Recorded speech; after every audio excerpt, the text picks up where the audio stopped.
listening to the Pelicans postgame report on the PRO Media Network for all things Pelicans. Perfect. Fly Pelican, fly Pelican, fly Pelican. And I tell them that. Fly down, I'm a Pelican forever.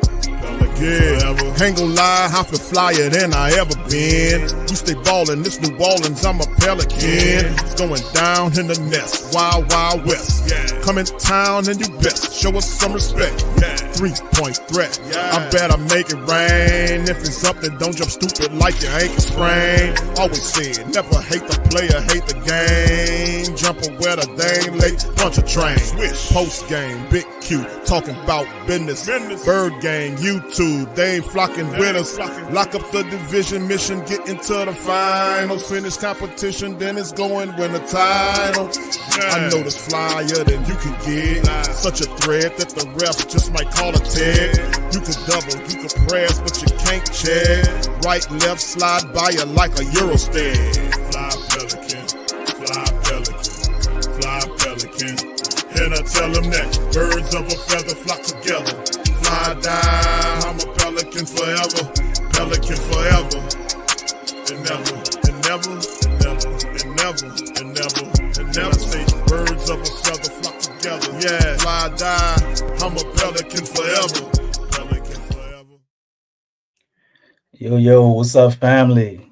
We back, Pelicans post-game report, back-to-back shows, man. We back with another L. Garbage Pals find a way to lose again, even though they could have won.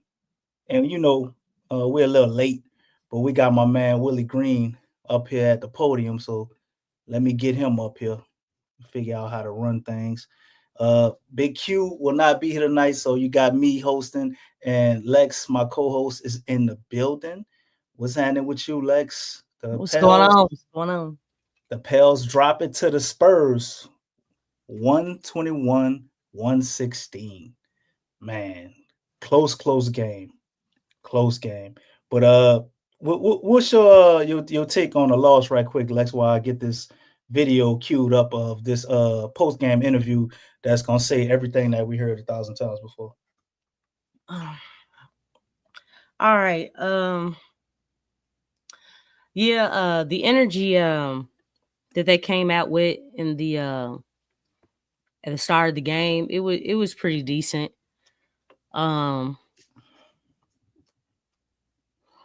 The ball was moving okay, but they I don't know. It's still the basic things for this team. It's the basic things. It's like just the over dribbling, just miscues and things of that nature. Like I said, the energy was okay, but I don't know. I feel like there's always more needed. There's always more that's needed in order for them to get over the hump. I think at this point, they cannot come out and match the energy to the team. They got to exceed like by a lot. They need to want it more. I think Misi did his thing. The times that Wemby was out, I think Wemby really changed the complexity of the game when he was in the game for the Spurs. He just kind of put them over the top, but we really didn't have that answer as far as like his activity and things. But when he was out, I was hoping, okay, hey guys, this is the time to really like attack, step on it, make them feel you. I think we did a pretty good job on 50-50 balls. JRE seemed like he was really knocking down quite a few shots. His activity was very out there, was very good. I don't know. Spacing was a little bit rough. It's almost like, there's moments where the Pelicans, they know what they're doing. And then it's like, what are y'all doing? Like, you know what I'm saying? Like they don't know. And it looks bad. It's like, guys, you all don't know how to spread the floor. Somebody needs to be up top. Somebody hit the wings. Somebody hit the corners or get down low. Just something like they don't know the spots. Like, okay, hey, if someone's not occupying this area, y'all got to move, and then move with a sense of urgency. It seems like, they're kind of stuck in spots. And it's like, hey, man, this is my spot. I'm not moving. Well, if the person with the ball is over there, dude, you need to move. You know what I'm saying? We just there's no like awareness, situational awareness, I guess, of, hey, if somebody's over here, whether they got there by accident or, that's where the defender pushed them. It's like, dude, so, there's not people occupying that space, or you're not making it easy for the defense to just guard two players. You know what I'm saying? Or to get in the trap. You gotta change something up. It's like, okay, they're probably not supposed to be over there, but somebody has to be mature enough or has had the basketball sense enough to move out of that area and create that space that's needed in order to, hit the ball down low or get to the open man. But that clogged up spacing it's killing. It's killing the team like too much. And then basic passes.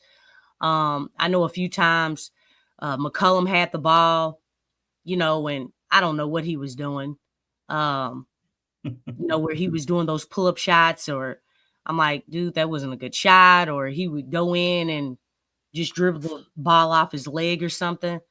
It's like, guys, man, we just got a lot of things, basic things that should not be happening out there. And it's not by the younger players. It's actually by the vets. You know what I'm saying? Like, what are you guys doing? But you know it's bad when it gets to that point. So I don't know what it is. I mean, they could have won this game. They could have won. Definitely could have. But They just need more. let's hear from the loving, joyful general himself, Willie Green, on what he thought after we got a real nice take on what happened in the game from Lex. So here's Willie Green, and let's hear this repeat message that we always hear. Here you go. We did a lot. There was a lot of good in this game, and just tough to not be able to finish it out. I know our guys wanted it. Wasn't good, but they got nothing to hang their heads about. Definitely, you saw the carryover from the last couple quarters of the Oklahoma game into this game, a back-to-back. Big time contribution from all of our guys that touched the floor tonight. They competed, played hard, played together. It's just tough and sometimes frustrating when we come up short. How do you balance that as a coach when there's a lot of good in the game, but things don't go your way in the end because of a couple of possessions? How do you balance that? Because keep encouraging them that it'll turn. If we keep playing the right way, keep competing at a high level, being on the same page, being together, it'll turn our way. So just keep encouraging them, showing them the things that we're doing well, showing them some things that we need to improve, walk out on the floor the next day and get after it. What did you like about the run that was able to get the lead right there? I thought that was a huge growth moment. I think maybe 5 minutes left in the game. We're down 11.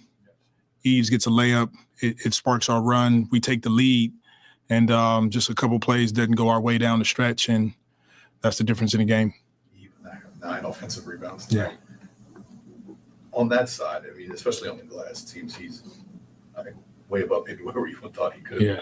If we go back to Nashville, what do you see from him as a rebounder, his growth so far this year? It's incredible. His ability to pick things up, pick up concepts, to get on the floor and be able to execute it on the fly. And the biggest thing about Eves is that every single practice, shoot-around game, he competes at the highest level that he can. He gives you everything he has.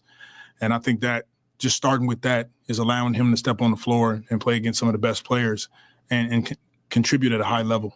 It seems Trey is starting to also find his footing a little bit more as he's, playing in back-to-backs tonight and starting to look like the guy that we've seen in years past. Yeah, it takes time. Trey, CJ, DeJounte, they haven't played a lot of games together. It takes time to get back into your rhythm when you've missed, several weeks. So it's good to see him hit some shots. Good to see him play. how we're used to seeing Trey play. So he'll continue to get better, and obviously we're gonna need big minutes out of him. All right.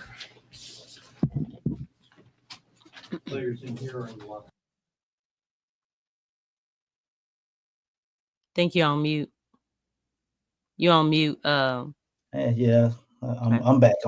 And there Willie goes. That's just about the gist of it. The same old shit. If doing the same thing and expecting different results was a person, it would be Willie Reed. All of this encouragement, this happiness. I'm proud. Yeah. Bro, we lost. They Yeah. shouldn't hang their heads. And he never looks at the things that they need to work on first. He never says that first. Man, I'm like, are you not looking at our record, bro? We 5-20. You talking about they shouldn't hang their head? Man, get out of here. Let me hurry up and go over these stats, Lex. And then we can get back to critiquing this garbage ass game. But first off, shout out to Trey Murphy, man. I thought he played pretty well tonight. And Yves Missi. I just want to point that out real quick before I get into statistics. Those two guys I was proud of. As well, I guess I could say DeJounte too. They definitely showed up. But as a team, didn't play that well. We were 43 of 99 from the field. Spurs were 42 of 93 from the field. That left us with 43% field goal percentage, and then with 45. We were 13 from 38 from three-point line. They were 12 for 39. So we almost got that magical 43 pointers. Might need to look up the stat to see how many times we actually shot 43 pointers on a year, because it's got to be maybe like once or twice. But anyway, we're 34% from the line. They were 30% from the line. So we won the battle there. The free throw line was a different story. 17 of 21 from free throw line. That left us with 81%. They were 25 of 31. I think I said 17 to 21. I hope I didn't say 31. Yeah, that left them at 80%. We had 43 rebounds to their 54. 13 offensive rebounds we were able to achieve, and they got 15. 30 defensive, 39 defensive for them, 30 defensive for us. 26 assists we got. So that's, I guess, pretty encouraging, right? We want to be proud about that. They had 27. I think the other game we had like 17 or something retarded like that. 9 steals from us, 7 steals for them, 8 blocks from us, 11 for them. Curious how many of those were with Benyama. Turnovers were 8 total turnovers for the Pelicans, man. So a pretty clean game. And they forced the Spurs to 13 turnovers. We conceded 15 points off of those turnovers, and they conceded 20. So we actually beat them in that battle there. We had more fast break points, 20 fast break points to the 17. They had 60 points in the paint, though. We had 46, 21 fouls for us, 18 for them, 0 technical fouls for us, 1 for them. The largest lead we had was 8 points, and the largest lead they had was 11. Going into the players, I guess we pretty much cover a few people from the Spurs first. You had Victor Wembanyama out there, 9 for 16, 3 for 7 from three-point line with the big three at the end of the game, 36 seconds to go ahead and take the lead and pretty much put us out of our misery. He was 4 for 4 from the free throw line, 2 offensive rebounds, 8 defensive, 10 rebounds in total, 1 assist, 3 blocks. Man, it felt like a lot more than that. 3 turnovers, 25 points. The next closest to him was their first-round draft pick, Mr. Stephon Castle. Had an awesome game as well, 8 for 15, 2 for 5 from three-point line, 4 for 5 from free throw line, 1 offensive rebound, 4 defensive, 5 in total, 4 assists, 1 steal, 4 turnovers. And I think the next closest scorer was them. They had 2 guys with 16. You had Harrison Barnes, who dropped 16, 4 for 6, 3 for 5 from the three-point line, 5 for 6 from the free throw line, 1 rebound, defensive, 3 assists, a steal, and he was plus 20. God damn, he was doing all the little stuff out there too. Then you had the guy off the bench who was killing us, Charles Bassey. He was 6 for 12 from the field, no three-pointers, all in the paint. 4 for 7 from free throw line, 7 offensive rebounds for this big fella, 4 defensive, 11 rebounds in total, 4 blocks. This dude's coming off the bench, got 4 blocks on us, man. 16 points. And let's see, where's Chris Paul? Chris Paul had 10 total assists tonight, which gave him the all-time second place for assists in the NBA from our very own drafted Chris Paul. He gets to break that record and get the win on the Pelicans. Must be a lovely day for him. Herb Jones actually had a solid game for us. He was 5 for 10 from the field, 1 for 4 from the three-point line, 1 for 2 from the free throw line, 1 offensive rebounds, 2 defensive, 3 rebounds in total, 1 assist, 2 steals, a block, and a turnover with 3 personal fouls for Herb, 12 points in total for him. Solid game. Yves Missi, 6 for 14 from the field.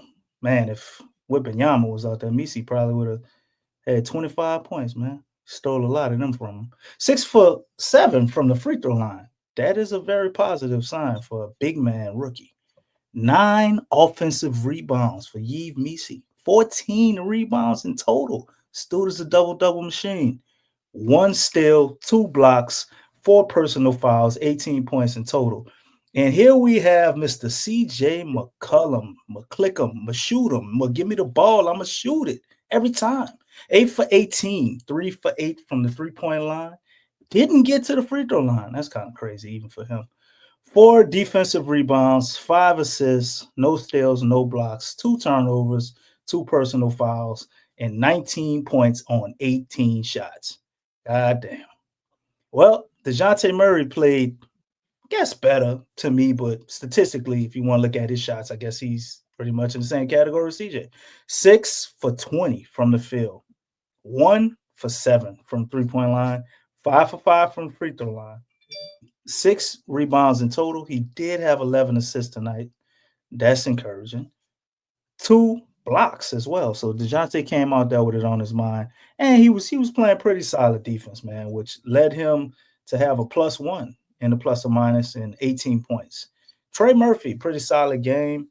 8 for 16 from the field, 4 for 10 from the three-point line, 5 for 5 from free throw line, 6 defensive rebounds, 5 assists, a steal, a block, only 1 turnover from Trey, and only 1 foul.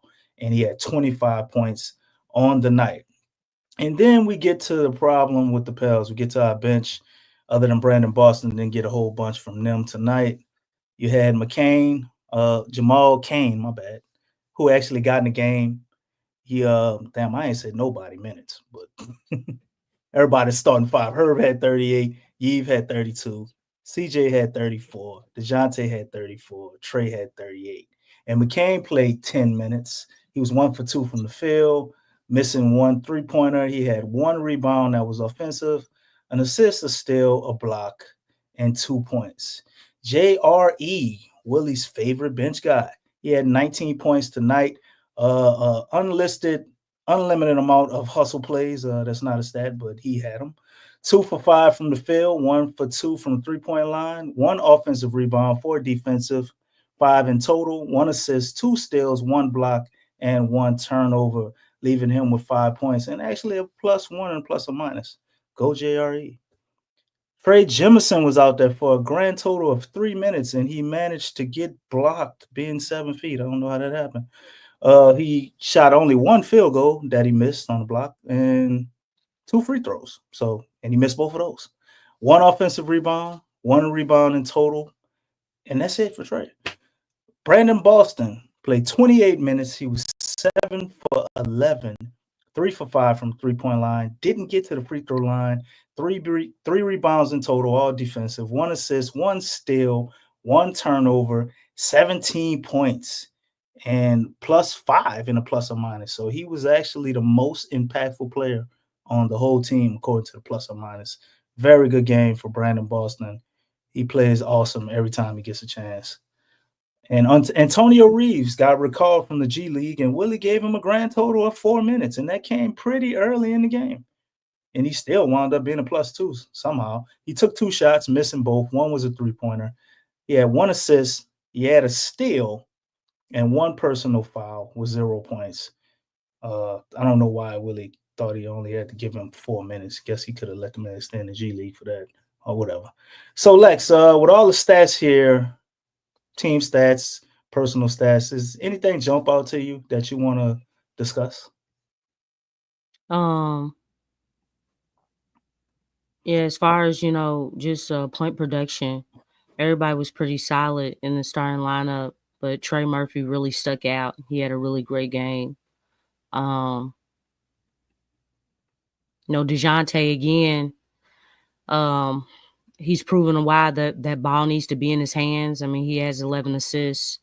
He's really looking for guys. Yeah, but Trey Murphy really had a great game. Yves Missi, he actually did well on Wemby. I think when Wemby went out in the first half, they DeJounte was really focusing on him, getting that ball to him down low. But one thing that I didn't point out is that they really have to address this layup line, man. I mean, 60 points in the paint, and it's like it's everybody. You notice that? All these opponent teams, it's like the game is so easy I for think them. Marley described it Like best right here. they're Lex. not working hard. Like their fluency on the court, it's just too easy. And I'm trying to figure out, even with Herb out there, I know Herb just got back, but golly, man, why are these teams why is it a layup line? Why is it a layup? It's like they go long stretches where they're layup lines. Like it's just, I don't know. It's a dunk, a layup, and there's there's no contest. You know what it is, Lex. I'm just saying, I just think that's the weirdest thing. And here we are, I'm looking at just how the Pelicans playing offense, and they struggling. They struggling on just to try to get a layup.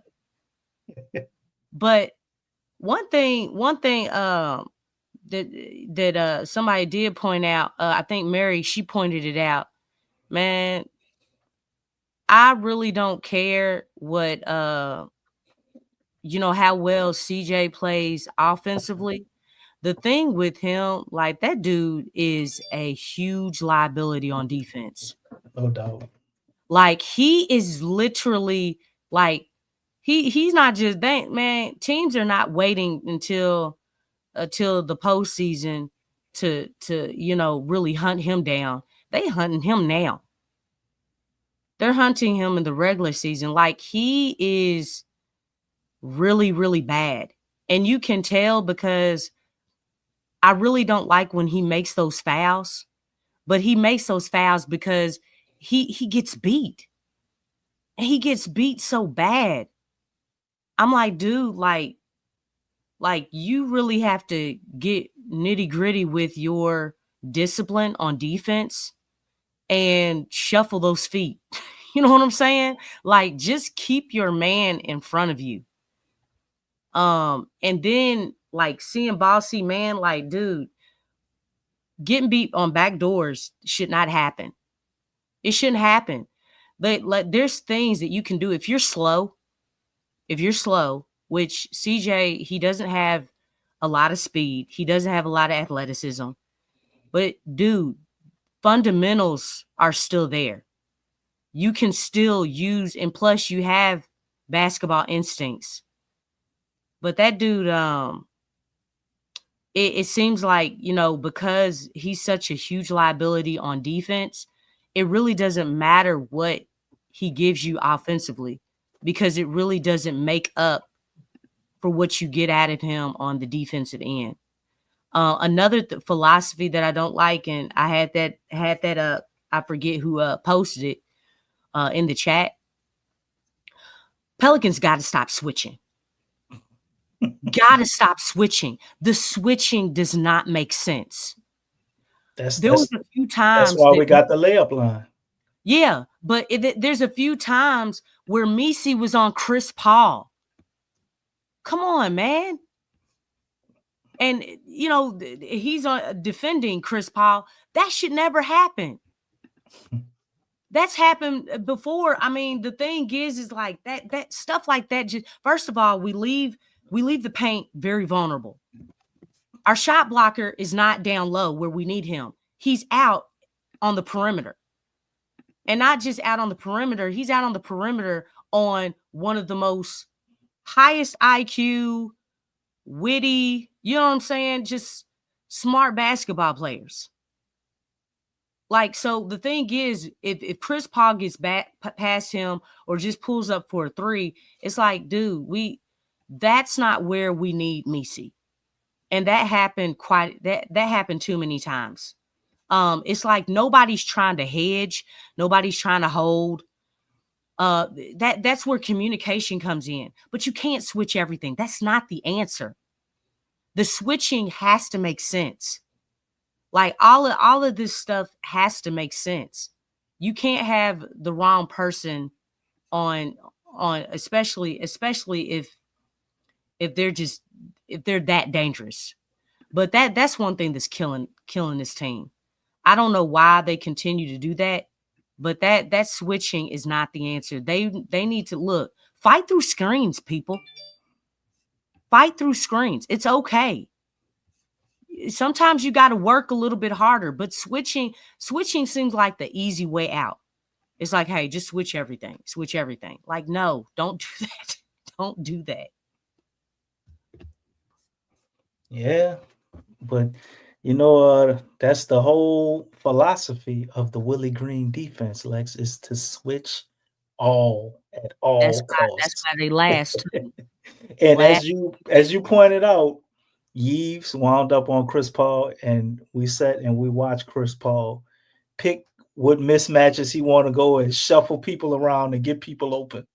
It was so funny to me. It's like we're switching, and Chris Paul is literally switching on, getting a guy on him he want so he could pass the ball to somebody else in a favorable situation. And we just kept doing this shit. Because it's switch or die, as Big Q would say. And we died a very slow death. Also, somebody else put this in the chat, and I was thinking the same thing. We refused to get out on Wembanyama on those pick and pops. Oh, yeah. And that cost us the game. Yeah. And man, that dude's a hell of a player because he just had it on his mind the whole time.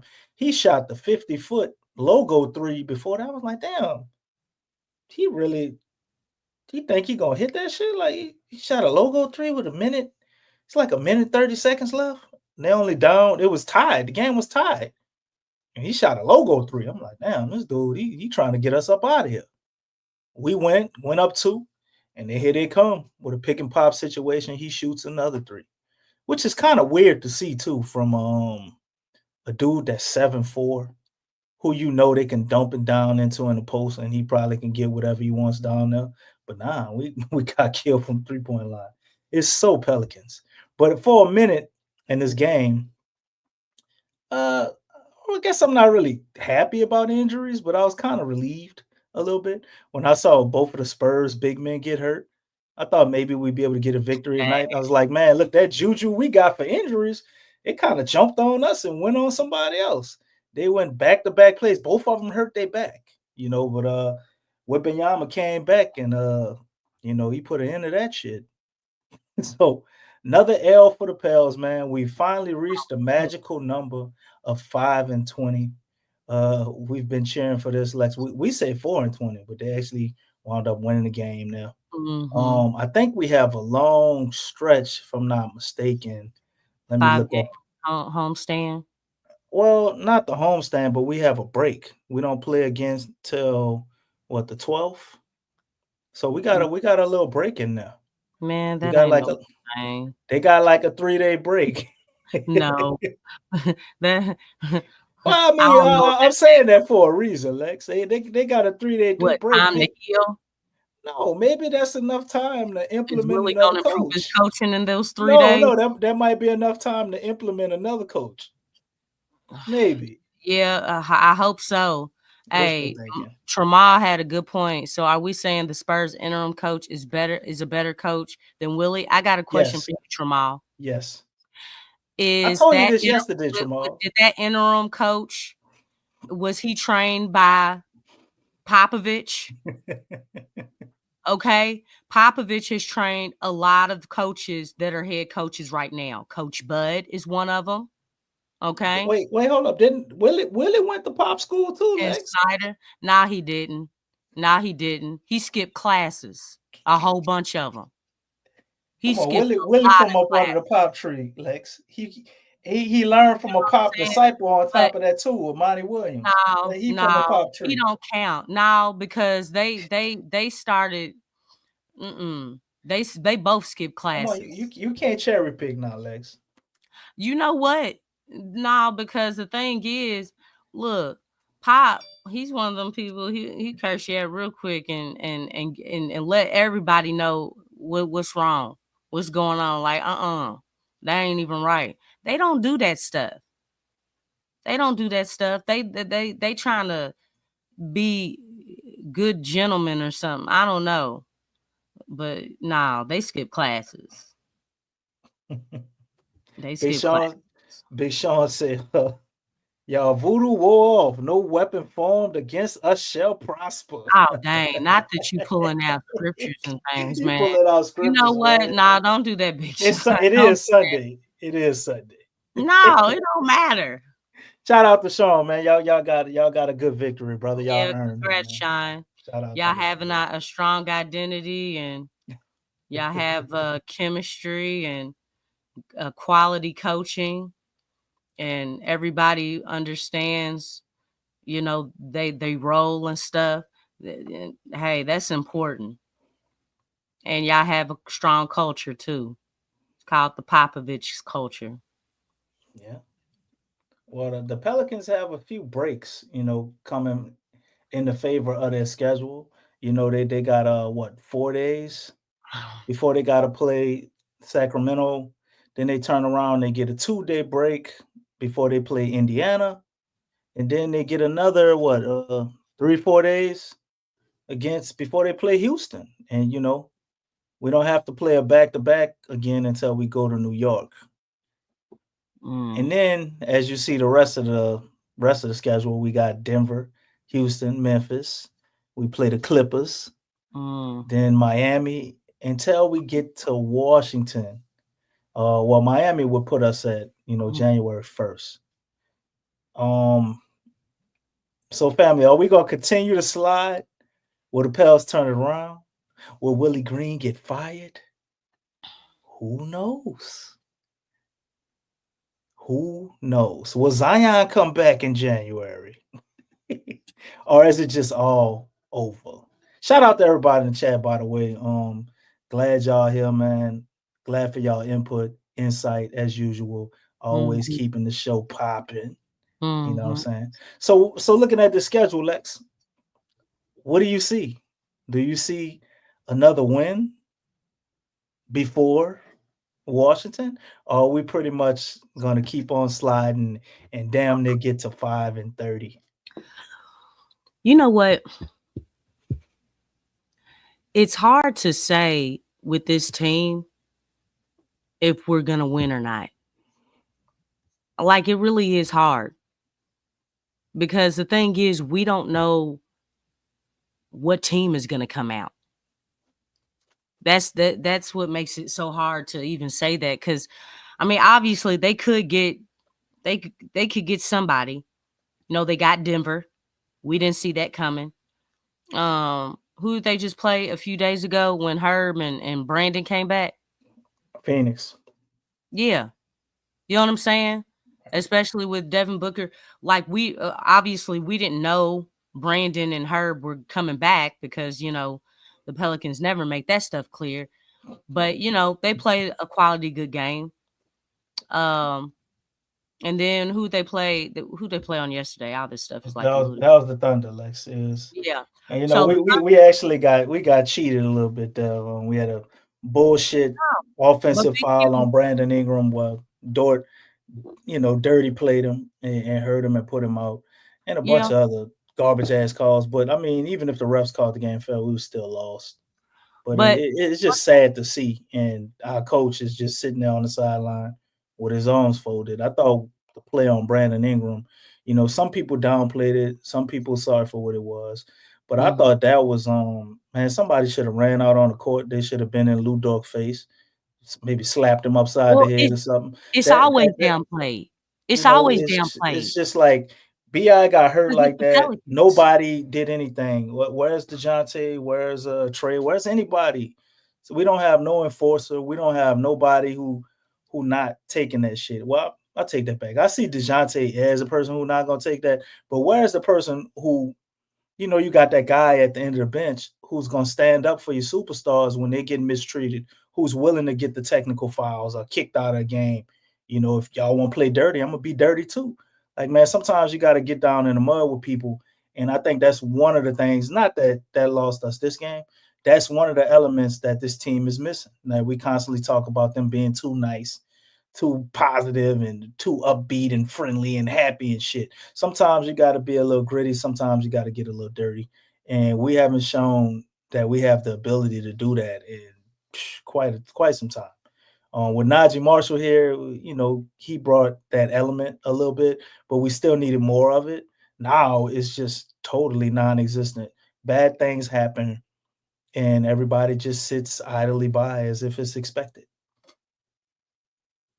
Yeah.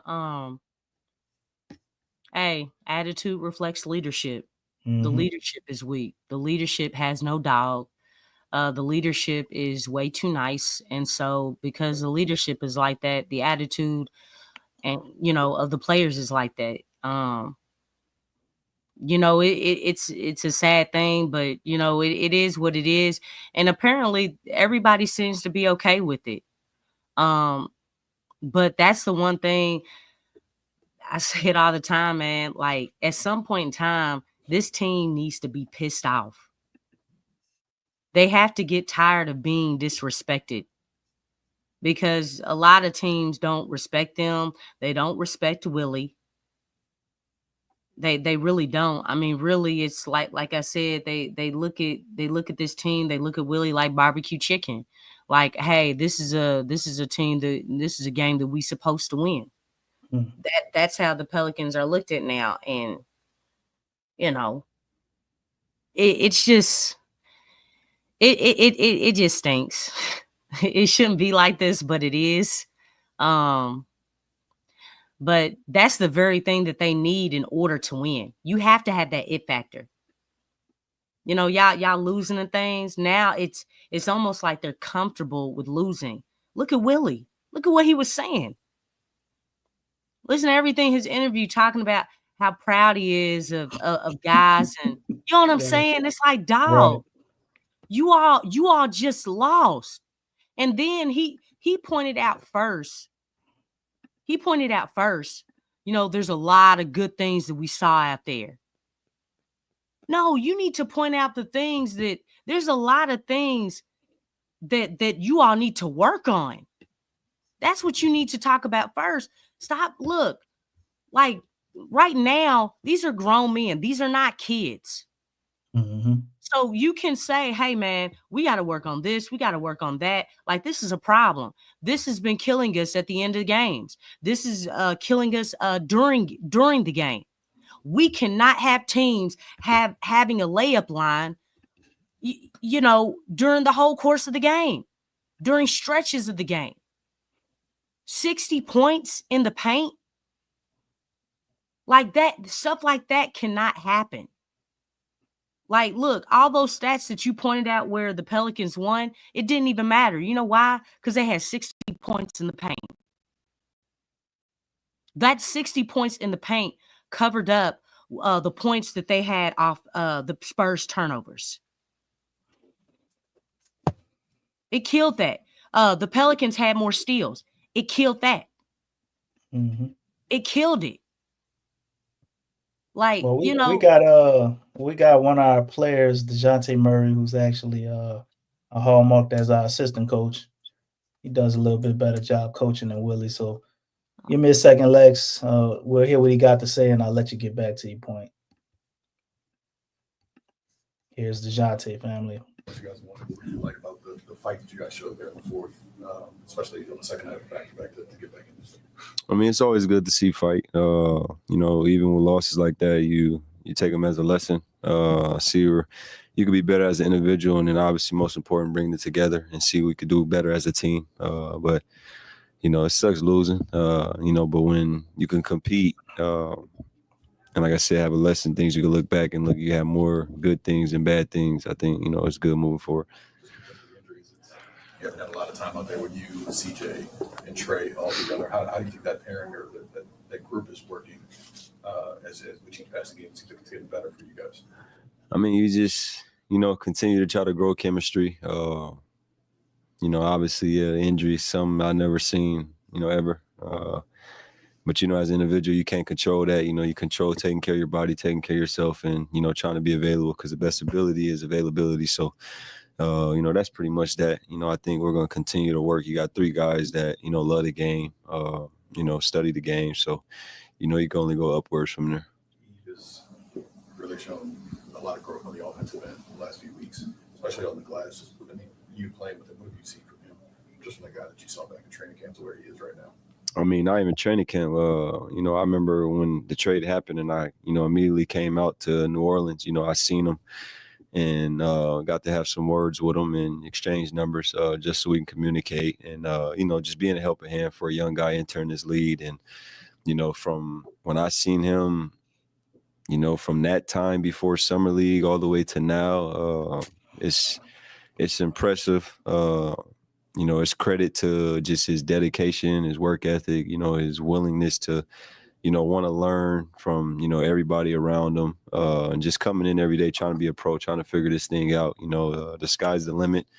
Just hope he continues to carry that sponge of wanting to learn every day, and just working hard. And the basketball stuff is just take care of himself, because he's already a, top human being, high character guy.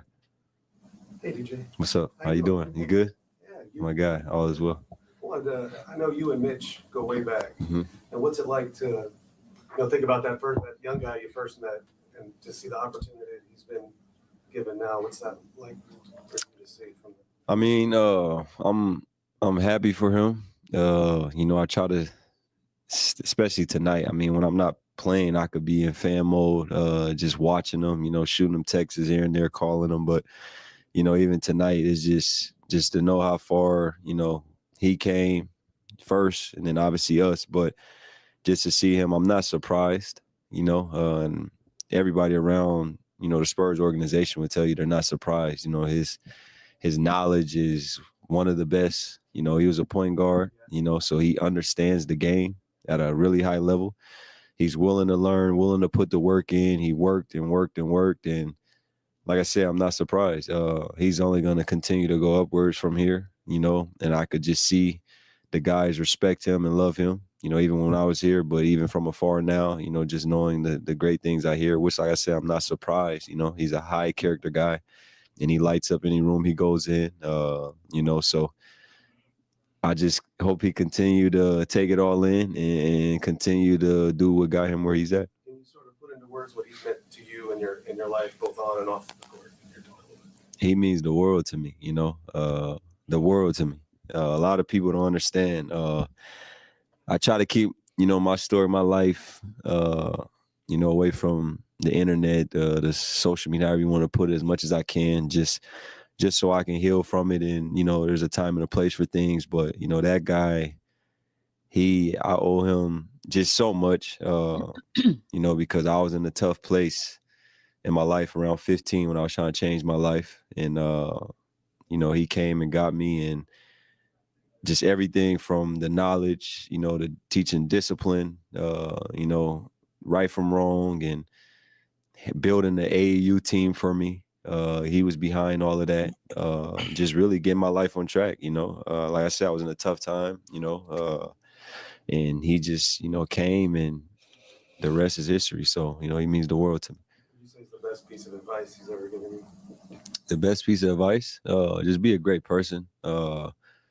Because we never talked about going to the NBA. I think for me, it was getting me out of the streets and, trying to do the right things and just seeing where that would take me. It was never about, oh, you're going to make millions of dollars and be this guy in the NBA. It was step by step, let's get on track with school, get out of the streets, get on track with school. And then, you love basketball, but there's a way we could do it where you work hard and you're just around, positive people. And like I said, he's the guy.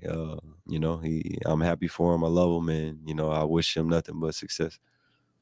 Back to tonight, Trey talked about the challenge of giving up 43 points in the second quarter.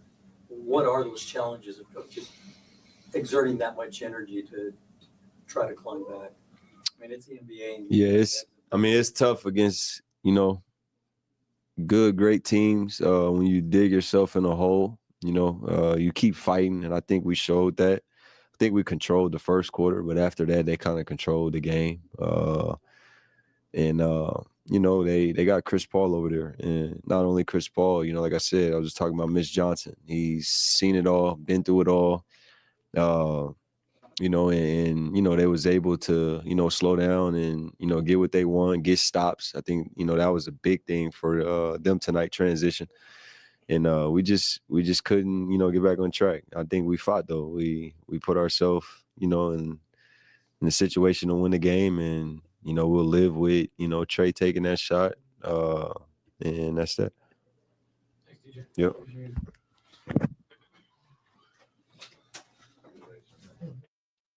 Yeah, that's DeJounte giving a very impactful interview. Got into a little bit about his past. Probably the best thing I heard said tonight from any Pelican. Every day. What do you early think in about class study. what DeJounte had to say? Shit popping up on here. That's the only what's that word? Compassion that I'm willing to have, when a man or someone is able to change their life around and things, because I think a lot of people can relate to that. You know what I'm saying? But he still didn't lose, his edginess, his dog, and all that type stuff. You know what I'm saying? But that's always those are always good stories to hear.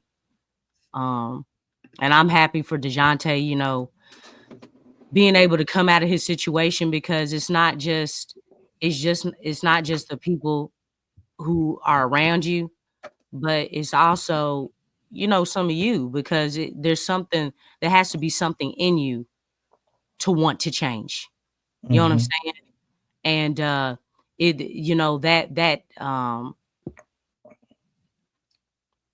having that, that allowed him to come out of his situation where it's like, hey, I can change things around.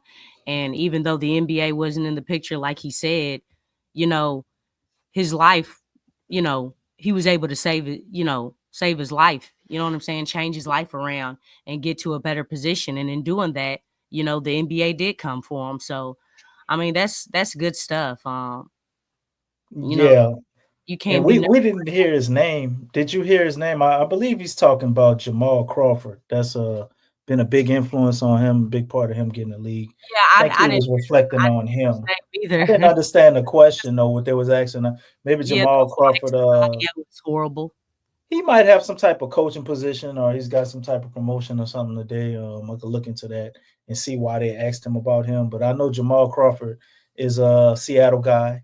DeJounte Murray is from Seattle, and he's always said he's given him credit for helping him turn his life around. Jamal Crawford goes there and tries to help a lot of the youth, through basketball, and DeJounte is one of those guys. You built an AAU team for him. Yeah. You know what I'm saying? I mean, shoot. Can you be? I need an AAU team too. You know what I'm saying? Anybody else want somebody of that caliber to build an AAU team for them? Shoot, man.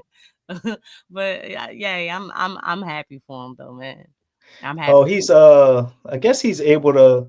Jamal Crawford is calling Knicks games now. So they got him on a MSG network this NBA season, and he's calling Knicks games. So I'm guessing they had to be talking about that, because he's just that news dropped a month ago, family. But I guess maybe he had his debut game tonight, or his debut game is coming up for him actually calling games. So I don't know if he's gonna call him with Walt Frazier Walt Frazier's finally gonna step down. I know he's been doing that for a long time over there in New York. Well, I'll say Walt Frazier, Clyde Frazier. I'm getting Yeah. Walt.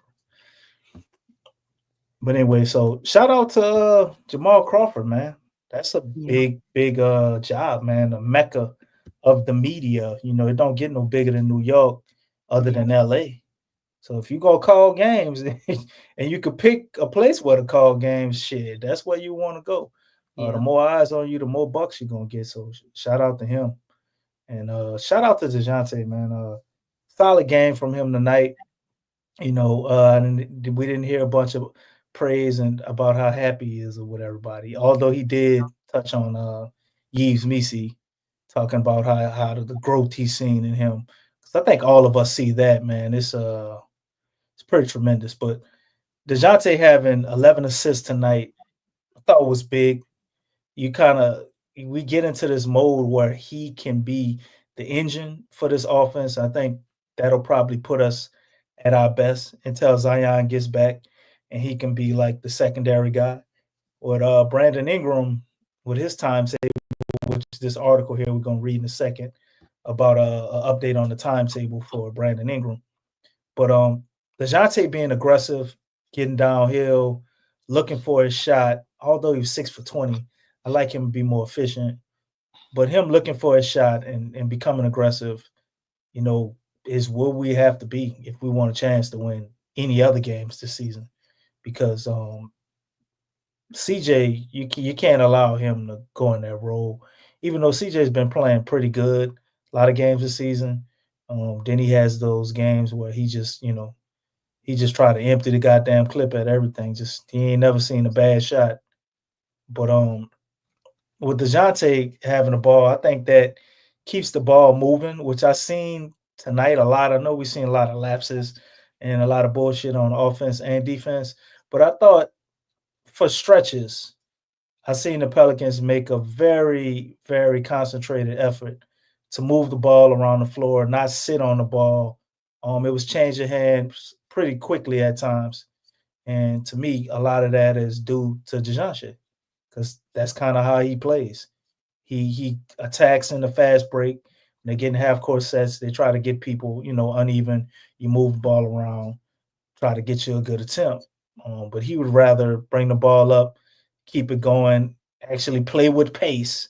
We did see them play more up tempo, and they will have to play like that, you know, moving forward. Even with Zion, like we need to make a habit of actually getting out and running and playing with pace. You know, you replace that with any other word, but they have to be a run and gun type team. That's the only way you're gonna maximize what the Pels are. When people get us in half court sets or get us to slow down, everything is stagnant.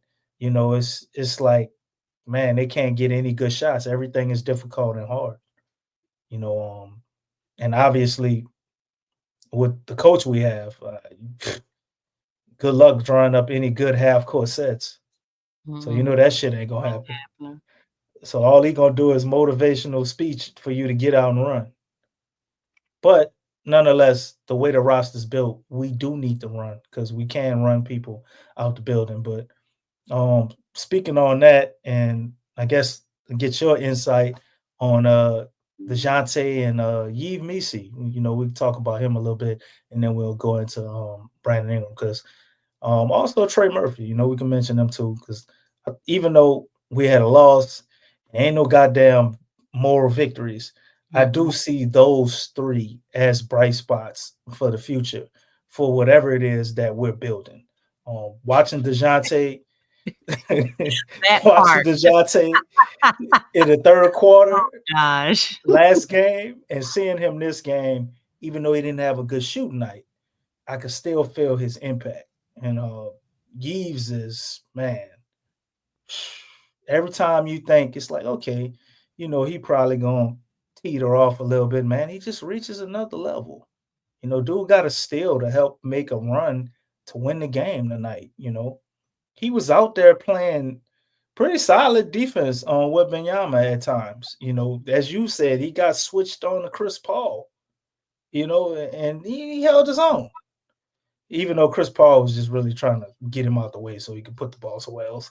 But nonetheless, Yves, he went out, he had a dunk on Wembanyama. Dude was 18 and 14 on the night. Like, for a rookie center, to me, rookie centers and rookie point guards are always ones that make me pay attention because that's two of the positions that it seems to take the longest for them to kind of develop and flourish. So when I see guys at the center position or the point guard position playing really good as rookies, man, that's always something special to me. And I think we got a real special one in Yves. Is whatever he can be. I don't really think it's a ceiling on him. He actually is pretty good with the ball in his hands, surprisingly. You see him driving, man. He kind of drives kind of like a small forward or a power forward a little bit. He ain't crossing nobody or nothing crazy, but he could definitely handle the ball pretty good for a big man. So the only thing I don't see in his game, if he would add like some type of a shot, or even just right now, like a little hook shot or something, a little 5, 6 foot type of push shot, floater, that, and then moving into a mid range, and maybe he can develop a 3-point shot because he's shooting pretty good with his free throws. So, man, the sky's the limit for this dude. Like, so we can't really put a cap on him. We don't know what he can be. We all talking about Zion this, Ingram that, and Zion is a generational talent. Don't get it twisted. But what if in the next 3 to 4 to 5 years, Yves emerges as an all-star, or as at least some type of Jared Allen type player? Or, man, I'm really, the more I watch him, I'm like, I really think we have a starting center in him for a long time. And if we don't fuck it up, we can develop him into something really good. But in fucking it up, he still would be some type of version of a different, and I'm not saying he'd be like him, but of a Herb Jones or something. He's always going to be a lunch pail guy. He's going to try hard. He's going to do the little things right. But I think if we get the right people around him, like this dude can be like one of the best centers in the league. He's doing all this at 19. Yeah. What you say, Coach Lex? Oh, I like his activity. He's really picking up a lot of things. I think the biggest thing I'm impressed with is that he hasn't been in a lot of foul trouble, which is good. Now, a few times I did see him lunge and start jumping and things. I'm like, no, don't do that, man. You know, Doing say a little paratrooping, huh? why'd you leave your feet? And that kind of made me upset when he did that. Are you talking about Wembanyama? Yeah, he got him to Yeah, jump you on know what that I'm saying? 3-pointer. Like, dog, don't he ain't even that type of player. You should not be getting faked out and you already up there with him. You ain't that far from him, Wembanyama like 7'4", he like 6'11". Still, he closer to him than DeJounte, and you know what I'm saying? All the other forwards. So the thing is, you just can't do that. You gotta, keep your feet, because you don't want to get out of position. But the fake wasn't even that strong and things. But other than that, Misi's doing well. I think he's really he really kind of saved Bryson Graham and Griff. He saved them because I don't think anybody thought he would be this solid this quick. Mm-hmm. But really, desperate times call for desperate measures. I mean, this was a desperate move, whether you want to believe it or not, because the thing is, that's all we talked about. We needed a starting center. The thing, and then you talk about listen to how the Pelicans are talking. Oh, we're trying to win now. Really? You know what I'm saying? And if they're trying to win now, they'd have been firing Willie Green. And you're counting on someone you just drafted. That's not usually a win now, people. You know what I'm saying? So when you look at that, they were really desperate. And the fact that Misi is doing the things that he's doing, hey man, didn't nobody see this coming? And if you because when you ask Griffin, ask Bryson, they even said we're gonna figure it out. So they didn't know. They didn't know. but yet they were still saying, and they still say now, hey, we're trying to win now. But really, I mean, you look at this team, I'm like, I don't know where y'all getting that win now from. I mean, I understand you have a balance of veterans and young players, but you know, the coaching's not matching that. You know what I'm saying? So it's really not a win now team. And I just think that's kind of funny because I think they just recently said that. I'm like, okay. They gotta sell tickets, Lex. You know why they do. No, but look, lie to your mama.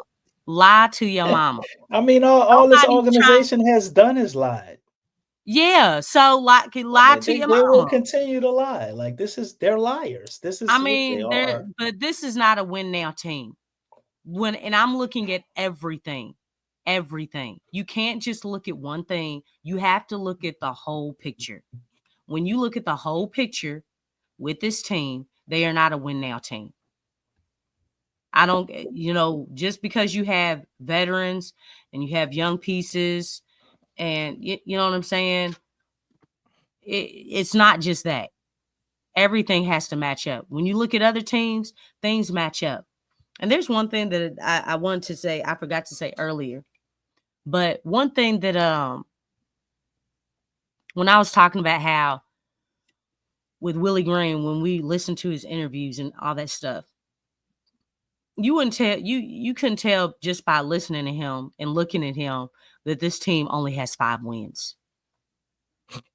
Like the thing is that what does a 5 winning type of coach, what is he supposed to sound like? Because we know what a 5 wins type coach sounds like when you listen to Willie Green, but a 5 wins type of coach that could turn around or that's in a situation where maybe he shouldn't be a 5 wins coach, what would he be saying, Lex? What would that sound like? He would not be saying that I'm proud of these guys. He wouldn't be talking about how proud, you know what I'm saying? Yeah. That's just not it. That's just not it. I don't know. I really don't know. I don't really watch those coaches, but the thing is when I look at him and you said it earlier, he's trying to do the same things with the expectation of different results. And it's like, dude, you are trying to use the injuries, the playing with pace as excuses for you not coaching. That is a problem for me. Like you can help the team get in a better position to win. And that's really sad to even say that. You can do more as a coach to help your team win. When the spacing is horrible, when guys are struggling in the half court, I don't know what y'all doing in practice. Because really at this point, I'm like, man, y'all shouldn't even do nothing in practice because you ain't doing nothing anyway when you are doing something. Y'all ain't going over nothing. When y'all work on y'all's defense in practice, y'all switching everything. Like, these are excuses on why you're not coaching the team.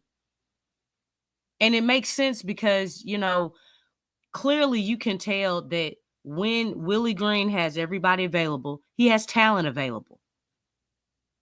And we're really starting to see, dude, the only reason why you were able to win games is literally because of the talent on the team. It wasn't because of your coaching. Because guess what? Even when he did have everybody, and like even in the losses, there were still bad losses, even with everybody available. You see what I'm saying? Mm-hmm.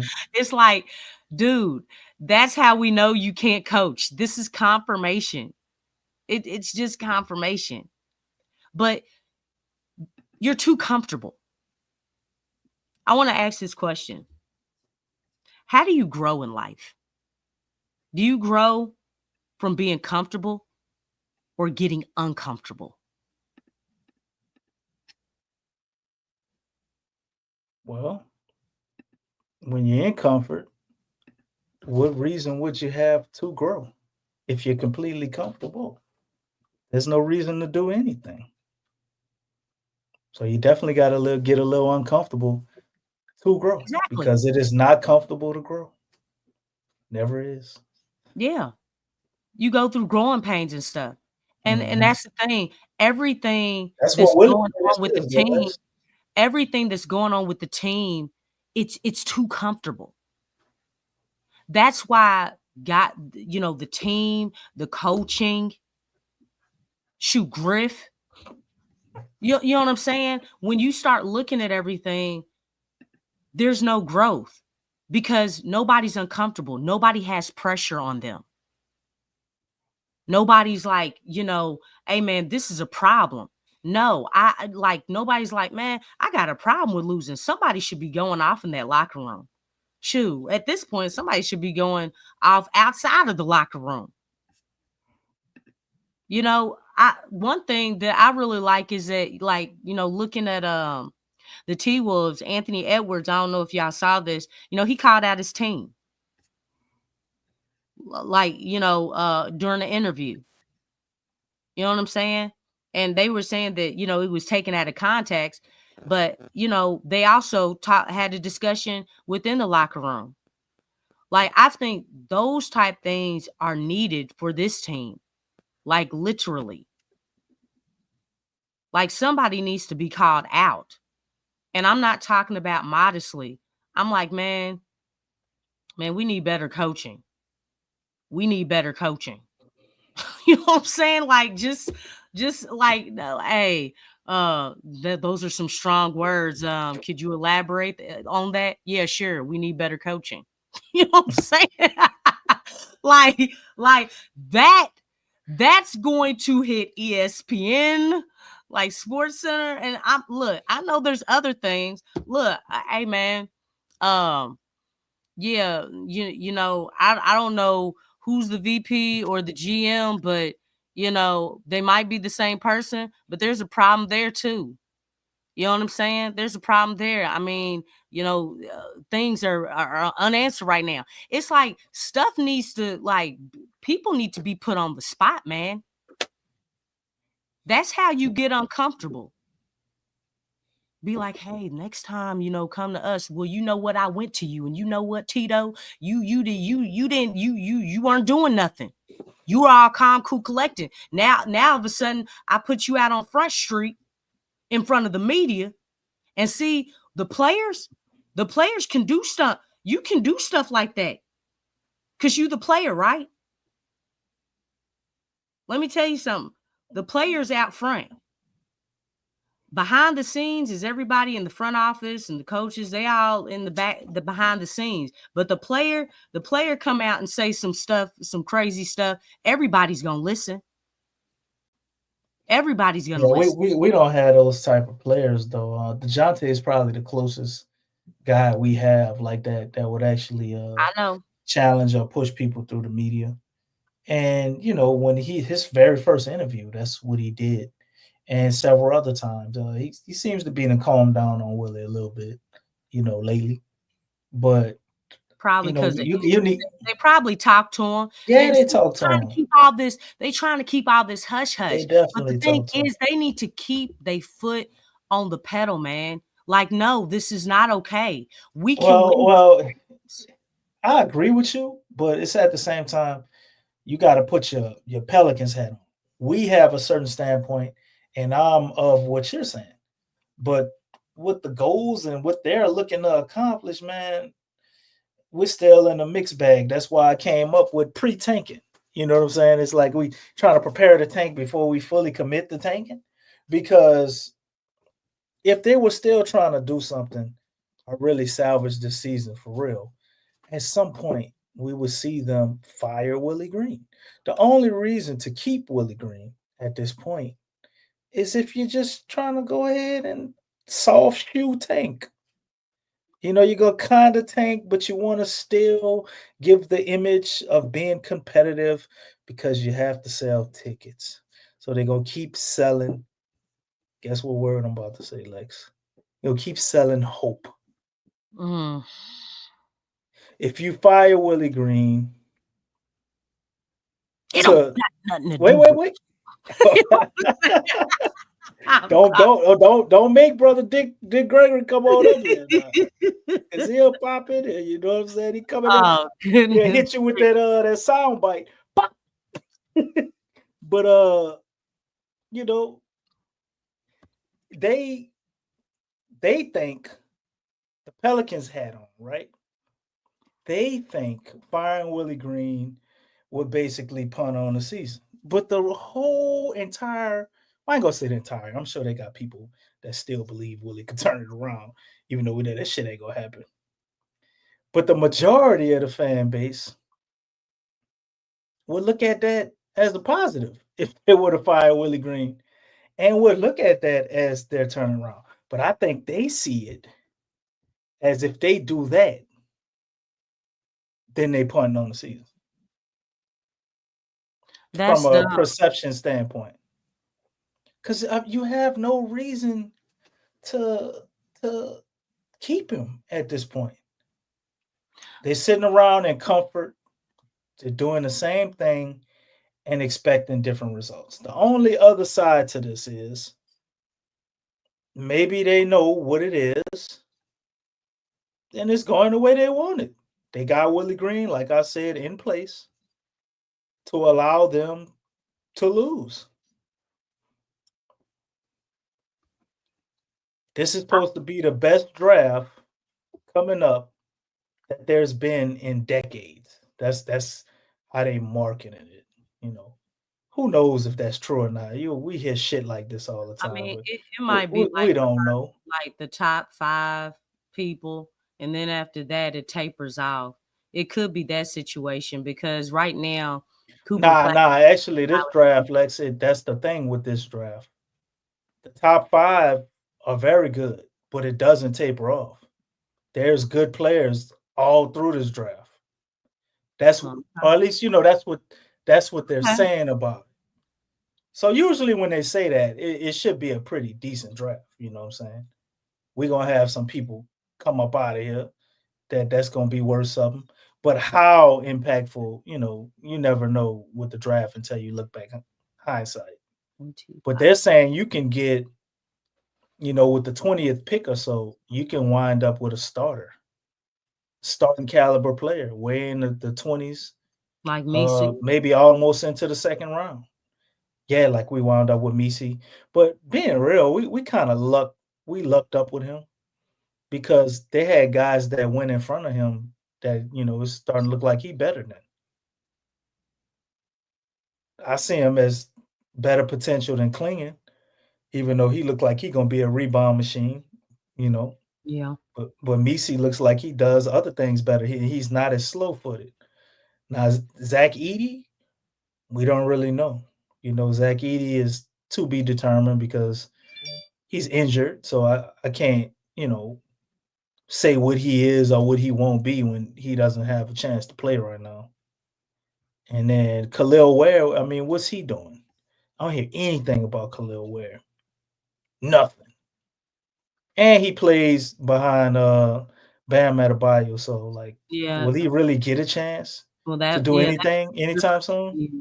When you have somebody that plays the same position. But he needs to be stronger too. So he a question mark, you know what I'm saying? He's a question mark. We don't really know. We don't really know. But far as Yeez, man, I think we got lucky getting him at 21. Maybe that's the guy they wanted all along. They would still draft him if we was top 10. I don't know. But I wanted Khalil Ware, so I ain't ashamed to say that. But he turned out to be the better pick so far. Well, I think you got a situation too. Like yeah, situations always matter. Because the thing is, the Pelicans didn't get a starting 5. So I mean, he was competing for a 5 spot that wasn't major competition. You know what I'm saying? Whereas Khalil Ware, when you already have a starting 5, it's like it's going to be harder for you to get minutes. So, I mean, really, the situation that Eves is in a better situation to develop And plus, like I said, it was a desperate situation. So because he was a high need. I mean, he's a 7-footer. So he moves well. He blocks shots, rim protector, all that good stuff. So runs the floor well. So he was, better to insert at the time, and it's really panned out.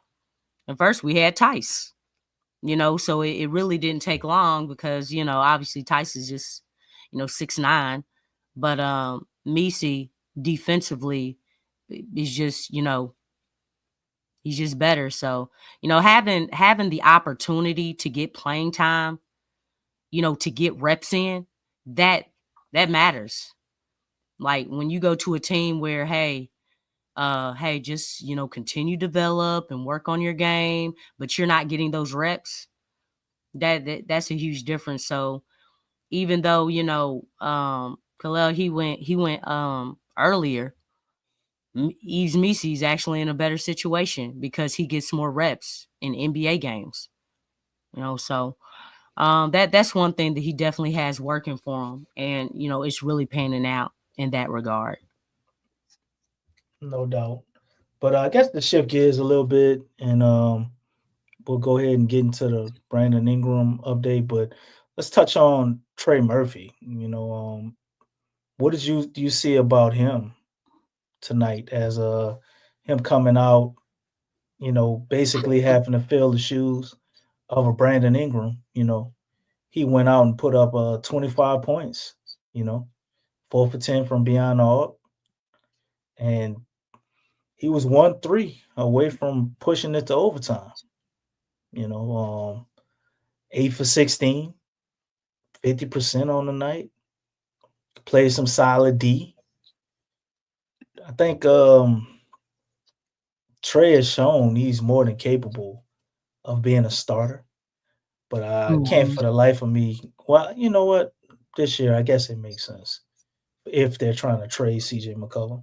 But I've always looked at it as like CJ wants to get up shots. CJ wants to kind of do his own thing. Like he's the perfect example of a 6-man. Like a smart coach would have put him in that position, unless we're just force feeding him into the starting lineup because we're trying to find somebody to maybe send him to. If they get off of his salary, that gets him out of the salary cap hell as well. They ain't got to worry about no more tax implications going into next year or this year. But we're gonna have to do a trade with somebody, unless I gotta look at the Zion contract might be enough too, because he damn sure ain't gonna play the right amount of games, so they might not have to worry about that. But does CJ really want to be here? Like, we're not going nowhere. He's probably one of the oldest guys on the team. If he plays good, maybe we could ship him off to somebody contending, get a second round pick for him or something, or at least not have to give up anything to get rid of him. Other than that, I don't see why Trey isn't starting, man. When you see what he's capable of, if you just got somebody like DeJounte out there that can get him the ball and we run some plays for him and we can get some looks. It looked like they ran a play for him. I don't know if that was improvised, but close, maybe in third quarter, he had a wide open 3-point look. He didn't make it. Brandon Boston kind of had the defense leak in, and he cut around the back, and they kicked it to him in the corner. And I'm like, see, that's the type of shit we need to have happen for him consistently. I mean, he's not going to get him wide open shots like that, but get him moving more, get him slashing and cutting, less of just throwing him the ball and trying to have him figure something out. Like that's not what he does. But even tonight, he was put in some of those positions, and I thought he did pretty well. He had more points than what BI had probably the night before the Phoenix game, or BI's averaging 22. He put up 25. I think Trey can probably fill in his production, at least from a point standpoint. And I think this guy could possibly be, our starting small forward going forward and into the future. I mean, yeah, I definitely think Trey deserves to be a legitimate starter. Um, I mean, the only time that he starts is when somebody is hurt. But we really have not seen him where he's a legitimate starter. And I said this some streams ago that it's funny because who would have thought Dyson Daniels would have became a legitimate starter before Trey Murphy. I just think that's really something, and not because of injuries. He's a legitimate starter because he is a starter. You And know he what I'm getting saying? paid. He getting $100 million. Lexxah still not just Exactly. Exactly. Ain't that something? I man. Look, just keep we wanting gonna to point that have out small so ball or everybody can something, bro. understand that, look, Dyson Daniels was what? Second, maybe third string sometimes. You know what I'm saying? And they moved him, and this dude went and became a starter. Whereas Trey, he was like kind of like that sixth man. If he wasn't the sixth person, he was the seventh person coming off the bench. Or he would be starting because somebody was hurt. And, Dyson beat him to it. So I just think that's crazy. How that kind of works. And then they're paying him like he's a starter. Well, it hasn't kicked in yet, but Maybe they tipping their hand, and like as much as I think they would possibly be willing to re-sign Brandon Ingram at the right price, maybe they're moving on from BI. That's why they felt comfortable giving him that $128 million. I don't even know. That report as far as with the 40 mil, like Well, he might not get that now, Lex. It might be right back down to 25, 28, 30 or something. Well, all I'm saying is that, I don't know what they're doing, but they definitely need to stop this Zion and Brandon project. Wait, You know what I'm hold saying? up, hold up. Before you get What? into that, hold your thought and I let know. me I'm gonna go go over back here to and Trey. go over his no. You Oh, let me go okay. over his injury news, and then you can continue your thought, Oh and no, I wanted to talk we about can Trey talk real about quick. whoever after that. Oh, okay. It's All right. okay. We go back to Trey, but just let me get this out the way while it's up here. So there's been a medical update on Brandon Ingram. If you all haven't heard, I can't even get the damn words out. The New It's all Orleans right. Pelicans Articulate. announced today that forward Brandon Ingram has been diagnosed with a high-grade low left ankle sprain. Medical imaging taken last night confirmed the injury, which occurred during the third quarter of last night's game against the OKC Thunder. His return to play in his timeline will be determined by how he responds to treatment and rehabilitation. Future updates will be distributed appropriately. I don't know how Yeah, confident we feel about those future updates, but we don't. they're coming. We got to They're get out our coming. pen and paper so we can keep our They timeline. You know coming, what I'm saying? DC. And as you can see here, this is the play zoomed in where BI has gotten hurt, man. And I don't get, I hear some people saying it wasn't a dirty play. The majority of people are, but the people saying it ain't dirty, look at this, man. I don't get that. If you're Lou Well, the Dort, like, thing what are is, you doing? Lou Dort was being extra. So you That think was that. he's that not intentionally putting his leg there? He's just that goofy? No, he was being extra, trying to sell the elbow. You know what I'm saying? And the thing is, I mean, really, I know Brandon does stick that elbow out, but the thing is, if you're in someone's space like that, you know what I'm saying? They have you. That's legal to rise up. You know what I'm saying? That's a shooting form. I don't think Bi wasn't purposely putting his elbow out there to hit him. I don't see That's his the shooting elbow form. being put out there. I think it's more of a flop. And then I'm looking at Yeah, that's BI. what I'm saying. BI is a long guy. Like his arms are long. He doesn't have room to even turn. Yeah, He's just going up to shoot. Lou Dort is in his He in he's his in his chest. space and he's leaning forward. So it's like any player has to have that space, just like a player has to have landing space. And the thing is, because he was trying to sell because really, I think BI, he probably nicked him just a little bit, but in order to really sell it, he fell backwards because I don't think it was like that. In that case, you could have backpedaled. But dude, you fell back. You know what I'm saying? It's like you kind of forced your own demise because he was leaning forward in his space. So and really that's I don't know, man. I mean, that's when you have to use your IQ because apparently the way Lou Dort plays defense, he plays defense like a gnat. Like he's all up in your grill, in your face. Like it's almost like he's attached to you and stuff like that. I don't know if you all remember when OKC played the Mavs. Luka was handling Lou Dort. You know what I'm saying? Because he knew how to use his body.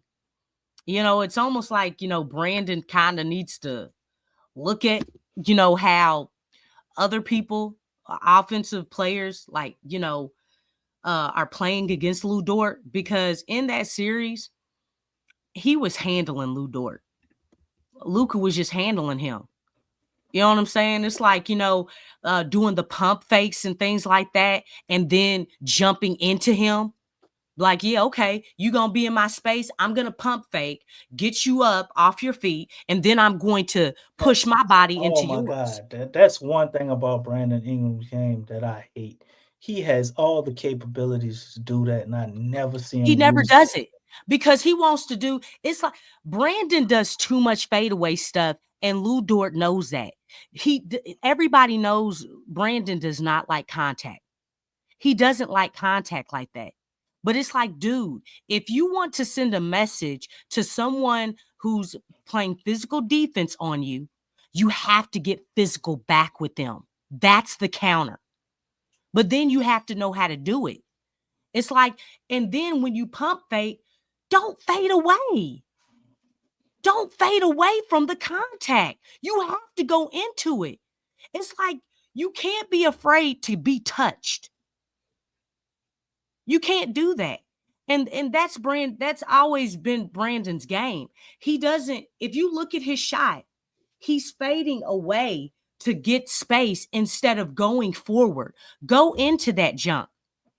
I promise you, the calls I will don't go see more. him when those side jumpers will are go. lean in jumpers. Yeah, I don't see they're a lot like of those. side, they're fadeaways or something like that. And I don't even with, see a lot of side ones. He have some, but he don't never lean he's in. never going into the contact, and he doesn't do it He consistently. need to watch D Wade or something, man. Like Yeah, D he Wade was a does, master at that. because it's the same thing just from last season. He still hasn't fixed that. That's why he's not going to the line. He's going away from contact. And then the thing is, like, even when you look at Shea, Shea's an offensive player. Look at how he plays. Man, he's waiting for that contact. Oh, That's yeah. why they give it to He him. can't be Shea. Like to be No, Shea, but you all gotta I'm saying be is Luka that. too, man. You got them angles and just how intelligent and how they process So so you quick. saying that BI can't learn those angles? No, I don't think he had Okay. that type of processing ability. How they can manipulate the refs and the calls. He's just maybe he has the ability, but it's just I think He just doesn't he do just it just really like doesn't Clay want to Thompson do Curry. that. Yeah, because He he needs doesn't to want more or less contact. have his game tailored to where he ain't got to worry about all that, if that makes sense. Like he could get the calls without having to think the calls. But the But thing like is, you he's said, to not. do that, He's, like you got to be able to take the contact. Because the only way you're gonna get light contact and be able to get the calls is if you're thinking that game inside the game. You know, he keeping makes the it ball out easy. there, swipe throughs, and just knowing angles, getting right into a person, creating contact, and then get back, making them barely touch you and get the foul. Like it's a little game inside the game to do that. I don't see him being able to do that, especially not at 27. He ain't show no. That's what the problem is. I mean, and I know there's been a few times where he went into Lou Dort on a 3 and they didn't call it. But the thing is, if you do more of that than not, There was you're another going to play get though. more of a whistle. You're going to get more of a whistle than fading away or going away from the contact. But he goes away from the contact too much. That's Man, what that's makes it so crazy. easy. That makes it so easy for them not to call anything. I still can't believe that play was an offensive foul, though. I don't know how you look at that and see offensive foul with Lou Dort that close into him, and we know the rules we have about being in a player's landing zone on jump shots especially after what happened to Kawhi. Like there's no way they should have been able to call that an offensive foul. And we challenged it and they stood on it. That's a flagrant foul. That's a flagrant foul. If you don't want to say it's an ejectable offense, I get that. But that's at least a flagrant one. He has nowhere to land because Lou Dort is flopping. So, I'm with you on B.I. Taylor and his game, but the injury was definitely Oh no, you misfortunate, and didn't I hear what can't I really said? blame him for getting injured on that. No, I said Lou Dort was in his space and he was He's dirty. he was trying to sell the foul. He didn't have to fall back like that. That's my point. That was He dirty. did flop. I was agreeing with that. I'm just saying, like, when he did that, you know what I'm saying? He was in Brandon's space, and to sell the fact that, whether he was grazed on the nose, whatever, because there was no scratch or nothing. You can look at Dort and tell he was just chilling there on the bench, like, you know what I'm saying? He was fine. The only person who wasn't was Brandon. But yet they kept the foul on Brandon. It's like, wow, that's crazy. But the thing is, he was trying to sell the fact that he got grazed with the elbow. And in doing that, he got into Brandon's, space. But it's all about orders of operation. Oh, well, Brandon, if you didn't graze him, well, if he wasn't in his personal space, his shooting space, you didn't look at that part? He put himself there. You can see him leaning forward. You're asking to be hit in the face. It's like everybody has to have some type of personal space. That's not in the rule book. If you're in someone's personal space, you're asking for something to happen. Because Brandon did have a legal right to pull up because that was his space that he had. But he leaned forward into his chest and his elbow came up and all that stuff. But I don't know. It's the sad thing about with the Pelicans. No, that's when you've been being disrespected all the time, you don't get calls and stuff. You don't fight for calls. No, nobody's doing any of that. You don't have that it factor. You don't really play the game the right way. Stuff like that happens, and you're not going to win. Right. They treat you like crap, and because that's it seems like a standard of the organization, the team, and all that stuff. Look, if that would imagine this. If that was Luka, if the OKC was playing the Mavs and that happened, what do you think the call is going to be? You know what I'm saying? Well, you already he probably would have got ejected. You see what I'm saying? It's a totally different story. But because it's the Pelicans, it's like, oh shoot, But okay, I think some of that is our fault though, because we have ourselves out there as an unserious team. Like we don't command respect, we don't fight for respect, we don't demand respect. It's almost like we don't even respect ourselves because we go out there and we get our ass kicked, and then our coaches in the press conference talking about, oh, the guys shouldn't hang their heads, and we should be happy about this. Love and compassion. You're supposed to be mad. I don't care if it was a joy. 5-point loss. You know what I'm saying? You're supposed to be angry. I wouldn't take y'all seriously either. Like, no, shoot, Right. y'all got so much joy. You can have all that joy and take this call too. You know what I'm saying? And speaking on that, the matchup indicator does not take us seriously either, Lex, as you can see. We will be playing the Sacramento Kings on Thursday, which is a great bit of time from now. So we're going to be without y'all for a little second.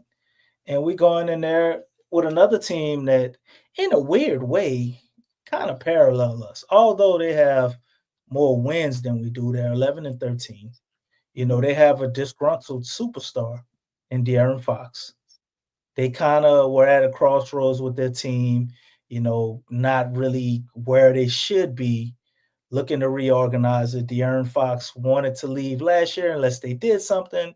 They went out and got DeMar DeRozan, and that doesn't look like it turned into a whole lot. De'Aaron Fox is leading them with 26 points, 48% from the field, and 80% from free throw line. Domantas Sabonis is leading them in rebounds, 3.3 offensive rebounds, 9.5 defensive. And he also leads them in assists, that's a little weird.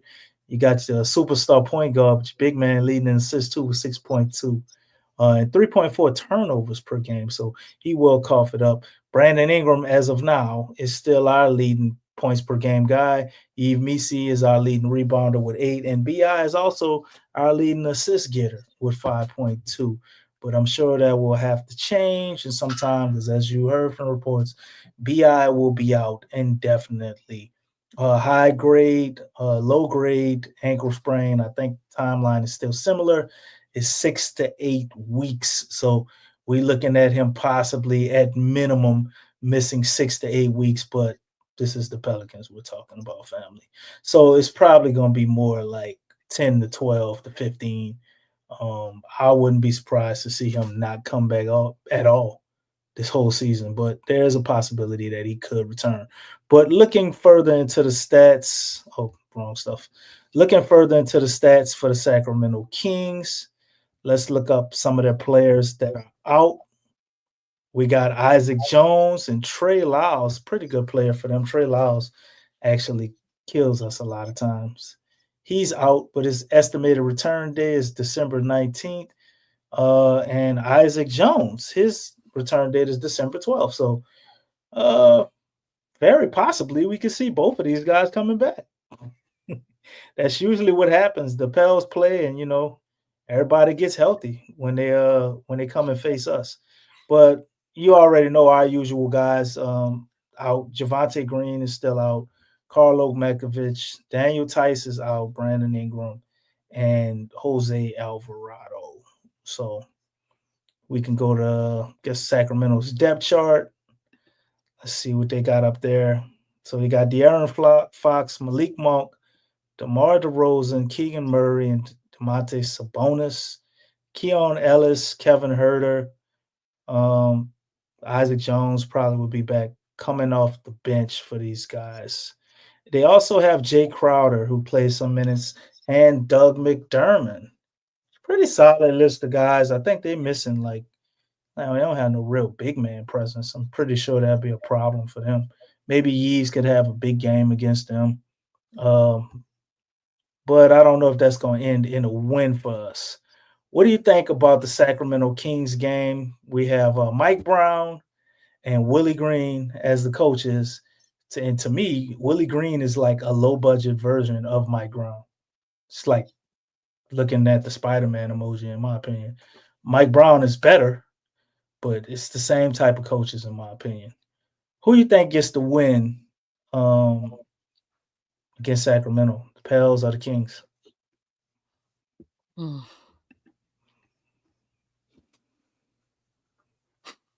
got to think about it. Wait, hold on. Let me bring the matchup indicator back on in here. I'm trying to help. You know what I'm saying? Because I'm really not trying to say the opponent team. You know what I'm saying? But let's bring the matchup indicator back. Let me give you a little cheat sheet right here. Thank you. I really didn't need it. I can kind of see it. I know the game well enough. Even if this didn't look, because I look at the game. I'm looking at how guys play. I don't look at numbers. I'm not really in the number thing. I'm all about, there's things that you can't measure when it comes to a game. But y'all hear me talk about it all the time. The energy level, getting after it, the effort, the will, the heart. I feel like those things can get you over the edge. You know what I'm saying? When when you're playing with those things. But if you're not, and you have players that are out, it makes it very difficult. It makes it very difficult to win. But let's see. This is gonna be a home game for the Pelicans, which really doesn't matter. Yeah, I'm gonna I have to feel go with bad I said that. You gonna keep rolling with that one, huh? That no, shit true because as I hell, mean, right? but the Home thing games is, don't mean shit for us. I've never felt the Man, Pelicans do we've not never had a have home field never have advantage. home court advantage. You know what I'm saying? It's like they just don't have it. There's no such thing as that. That's probably why they play better on the road. I mean, maybe not this season, but maybe in other seasons they've had, they were a better road team. But they're never really they're not a home team favorite out of all these teams in the NBA. But yeah, I'm gonna have to go with Sacramento. Um, I just feel like I don't know about being a lesser degree, Willie Green being a lesser degree of Arthur or Right. Mike Brown, but because really I feel like Willie Green's in his own category at this point. Um, I just feel like they have more of they just have a stronger system. They have a stronger identity. Everybody, like, for the most part, they understand their roles. They know how to move the ball. I feel like with De'Aaron Fox, the dude is, super quick. Plus you have I was about to say the same name. DeRozan, Mhm. another smart player. I don't know. I just feel like they have more completeness about their game plan and coming in here and playing. Um, there's look, Pelicans struggle with just making basic passes. I feel like we'll probably see a little bit of a layup line. You know what I'm saying? Look, I can see Fox going in for layup. Shoot, Malik Monk. Look, he's gonna get a few dunks and a few layups. Are you seeing this? Are you seeing it? Look, Sabonis. You know what I'm saying? He'll like Misi's gonna come off. When De'Aaron Fox is slashing to the lane and he's gonna put his hands up and they gonna dish it to Sabonis. Sabonis gonna get a layup. You know what I'm saying? Are you seeing it? Mhm. Okay. So I just feel like, yeah, we're probably gonna see what we saw tonight, only more a solid, veteran attack. And they're gonna know how to win. Plus, Sacramento lost 6 games. We played Sacramento 6 times last season, right? I think it was 5. Okay. All right. Well, 5. We beat In them. all We 5. beat them 5 times. All 5 times. Okay, so in all 5 of those games, they got beat by the Pelicans. You don't think they remember that? So the chickens have come home to roost, right? And trust me, they ain't gonna feel sorry for the Pelicans not having guys out. Be like, oh no, Well, they trying to themselves get may back. very well can be going through some dysfunction because it's rumored around the league that De'Aaron Fox wants out.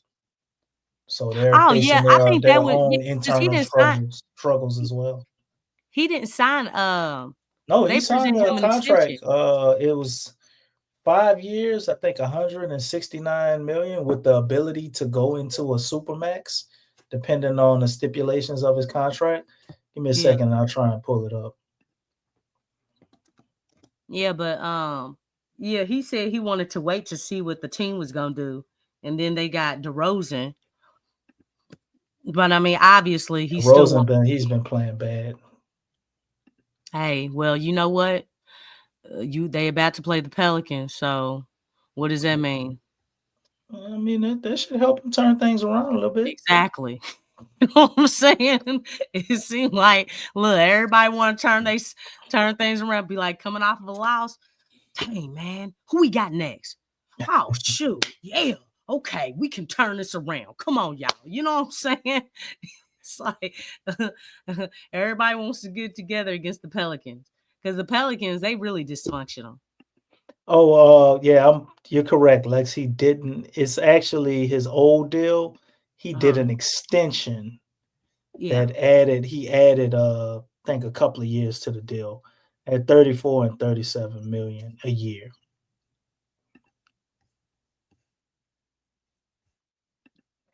So that's Okay. all. He's going to be a free agent coming up when everything is supposed to change. He Mhm. set himself up for the 26-27 season when the cap will kind of go up and things will get a little bit back closer to normal, but he does have escalators in his deal that if he's an all NBA third team, he gets 26% of the cap, which will be 169. All NBA second team will be 182. That's 28% of the cap. All NBA first team would be 30% at 195. So he has to work for his deal, I guess, similar to Zion, but in a different way. Okay. But yeah, just like Stacy said, players get out of their funk against the Pelicans. So I just think oh wow. Okay. Well, they just beat down the Jazz 141-97 on tonight. The Jazz don't want to win. They ain't really saying nothing. But they still beat them down though. 141-97. Yeah, I good mean, win. so I don't think they want to stop winning. I'm saying, I mean, that's extra shoe. Oh wow. Okay. Look, Jazz, they at the bottom. Ooh, we playing another team. You know the crazy thing? As long as I've been Pelican supporter, Mm-hmm. when we're not injured, severely injured, you can Mm-hmm. always look to a player and be like, well, how are they going to slow down such and such? And how are they going to stop this player or that player? Yeah. Now it's almost like we don't even think to ask those questions or think about that because our own team stifles our own players. Yeah. That's true. We pretty much get in our own way. Yeah. Shoot. And And we don't Antonio even think about Daniels who was we can saying that stop. on tonight. Oh yeah, we definitely he be touching on it. He Yeah. gets pissed every time they have turnovers. I can hear in his voice, but he Mm-hmm. keeps it professional because we Oh have so shoot. many stupid turnovers, man. So many Yeah. careless Unforced. plays, unforced. Can't Right. make basic passes, can't catch basic passes, don't know how to pass in the post. That's what kills me the most. I mean, DeJounte, he's been passing well, but it's like nobody else knows how to pass in the post. Y'all can't even do a wraparound bounce pass. Come on, guys. Like, and put some heat on it. Don't pass weak passes down there. You got to get it down there. Whip that thing. It's just, and then, y'all don't know which hand to give it to. Like, dude got his hand out like this, and you throw it to his chest, or you throw it to the other hand. Like, dog, you didn't see him waving this hand. It was Yep. out over here, away from the defense. You know what I'm saying? Like, Wasn't paying it was attention. right there. Hey, they taught us that stuff in high school, freshman year. I'm just saying. I mean, I'm just like, hey, that's a communication. It's a communication. If defense is on your right hip, you want the ball to go to your left hand away from the defense. And then the thing is, what happened? This is what happened, DC. You ready for this? What's up? So they calling for the ball, right? Mm-hmm. The defense sees it, and you just holding the ball. You're holding the ball, right? The at the perimeter, they're just holding the ball. Be like, you sure you're gonna catch it? Are you sure you're gonna catch it? Look, finally, after maybe 5 seconds, they throw it. Guess what? The defense done moved to the left hand. Man, I tell you, they be horrible NFL quarterbacks, right? It's You every missed the pass is window, bro. telegraphed. You missed the window because you were thinking too much. Are you sure you're Yeah, gonna catch it? all You that gotta shit. pass it. You only have a small window to get the ball, or the defense is going to move. Okay, I'm finished. I mean, you're right. You're right. It's ridiculous. But Oh, this is God. the life of being a Pels supporter. As for right now, That's hopefully awful. the best we could hope for is we wake up tomorrow and Willie Green is fired. But knowing that it's only December 8th and it's not Christmas yet, I don't think that's going to happen. You know what? They should look, they had until Cyber Monday. Come on, man. Come on. If you'd have did it, They if you'd have hanging did it on 10 to these games injuries. ago, 10, That's why they gonna 10 to keep them. 8 games ago, we could have, it wouldn't have been in the realm of things for them to be able to turn things around. But, that shit ain't happening now. They pretty much have to go. They have to win I think it's 70% of their games just to make the play impossible. You know what's crazy, So, DC? what, they got Is 3 that weeks? They got 3 days of practice, and we're gonna see the same shit against Sacramento? yeah, well, there is that. That ain't something. What's crazy is that three coaches from last season got fired, and all of them had better They had winning records. records. Yeah. Better records than the Billy Pelicans, Donovan's and probably they gonna lost get their fired this job. year, and he's a way better coach than Willie Green. Exactly. That's what's crazy. All them coaches were. All What's the them coach coaches that's are on the better hot than seat? Willie. Their name ain't Willie Green. It's like you look at all of And them; that's they all like, better. and then how much does Damn. how much does it rely on his contract, which we still don't know nothing about on I why. don't think his contract is a lot of money, and you can see that based on his inability to want to get texts and speak up for players to get fined. He's not making a lot of money. I think it's more or less we already had Stan Van Gundy. Miss Benson probably tired of paying 2 coaches and only having 1 coach, if you understand what I'm saying. Like the I mean, ineptitude but of that's the how that problem. all went. You're playing 2 coaches and you have no coach. Right. That's the Right. reality of the situation. You're paying 2 coaches and you don't have one. Well, according to Big That's Q, he what's said really Stan bad. Van Gundy's contract has been satisfied as of now. So we're paying 1 coach now, but there was a point during that period where we were paying 2. And I for the life of me, never understood the Willie Green extension. Like, I don't know I why don't think why they had to anybody is. extend him before the season. You couldn't let him ride the season out and see, because after watching the Thunder game, you can't tell me you looked at that and you thought he was extension worthy. Again, you don't expect him to win the series, but it's like, come on, man. You can't go out there and get swept how you got swept, and you got pretty much everybody except for Zion. Oh Should get man, swept. hey, look at this statement. The coach in Orlando is amazing. He's winning without his stars. Yeah, And and Franz Wagner, that's the coach. That's the Wagner coach we just were gonna have, but we didn't want to let him get his own coaching staff. He that's had to use crazy. Stan Van Gundy's people from Stan Van Gundy's staff. So he's like, you know what? And I mean, if you look at T. Mosley, let me see what he's making, man. Let's see what his coach is, if they got that listed, because it can't be a whole lot of money because he hadn't had, you know, any skins on the wall as a coach. He was a new coach. So let's see what his salary is if I can pull it up.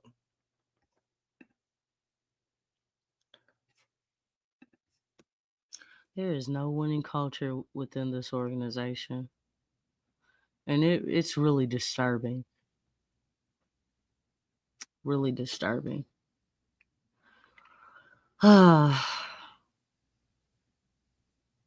Yeah, that's true, Stacy.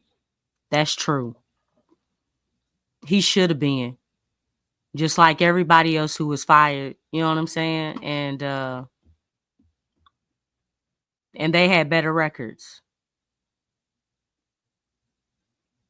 I just think it's funny. Mosley. Yeah, but he's doing his thing. He's got a $7 million contract, family. Now, let's see if we can see how many years that's spread into. So the Magic begun in 2021, and his $7 million contract underscores the franchise confidence in his ability to lead a young and rebuilding team. They don't really go over the breakdown of it, but under him you got Emi Udoka. You see, he's 713. Rick Carlisle 725. Why is I'm going down the list and it's getting higher? Billy Donovan 6 million. Bickerstaff 6 million. Willie Green, they have him listed here at $6 million. So if we break that down, that's almost probably $2 million a year, huh?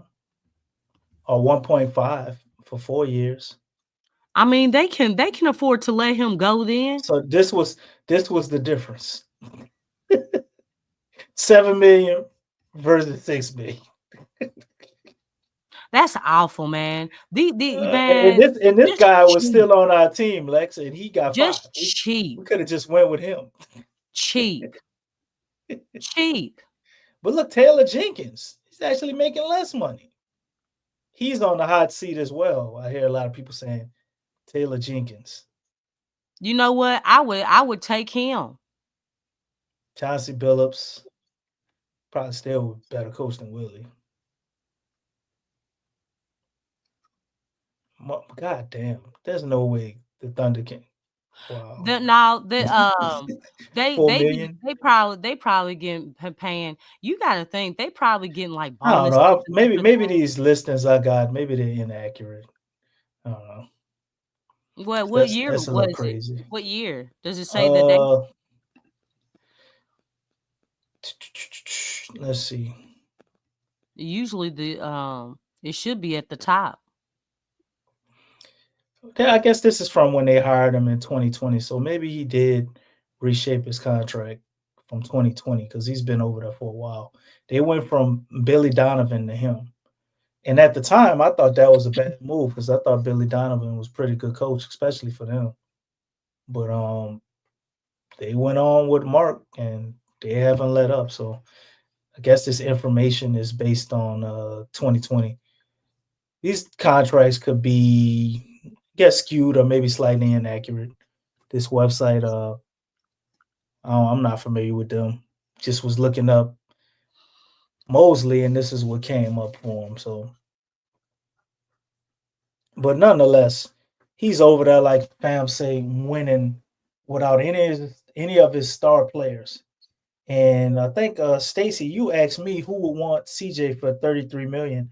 I think this is a team that actually would be able to pull it off and make sense of it. Getting a guy like CJ, all they need is really like one of those streaky scorers that could come off the bench or be in the game and get hot. That's all they're missing when they're healthy. And I think Paolo can be back maybe for the playoffs. But Franz, I'm not sure. He's got the same injury. But isn't that why they got Caldwell Pope? Yeah, but Franz and Paolo is hurt. So if they want to continue and actually try to make a push at it and try to plug a hole with Franz missing possibly the season, they got the money to do it. Yeah, but shoot, I mean, even with some CJ will go over there and look like that guy under a good system. What you said? No, I was saying that even though that they have guys out, other guys are getting opportunities and they're doing well. You know what I'm saying? It's almost like, if like, hey, we doing just fine.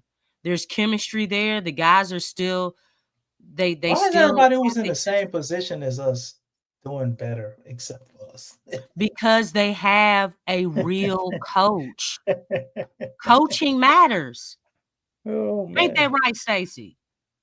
Coaching matters, man. I mean, that's the difference. They have better coaching.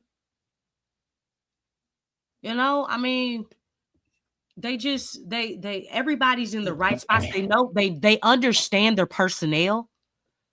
I don't feel like Willie Green does not understand the personnel that he has. He don't understand it. I still feel like we talked about on tonight, the spacing was bad. Why is the spacing bad? You know what I'm saying? Like, you're telling me the guys don't know where to go, and the spacing has consistently been bad. And I'm not trying to hear, oh, they haven't had a whole lot of time together. You know what? Listen, other teams deal with injuries too. And when they come back, you know what I'm saying?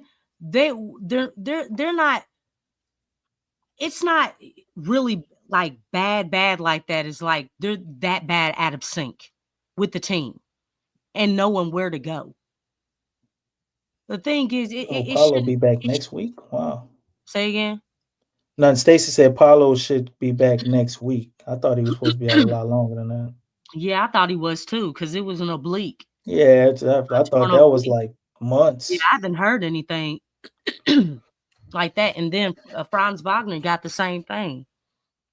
Right.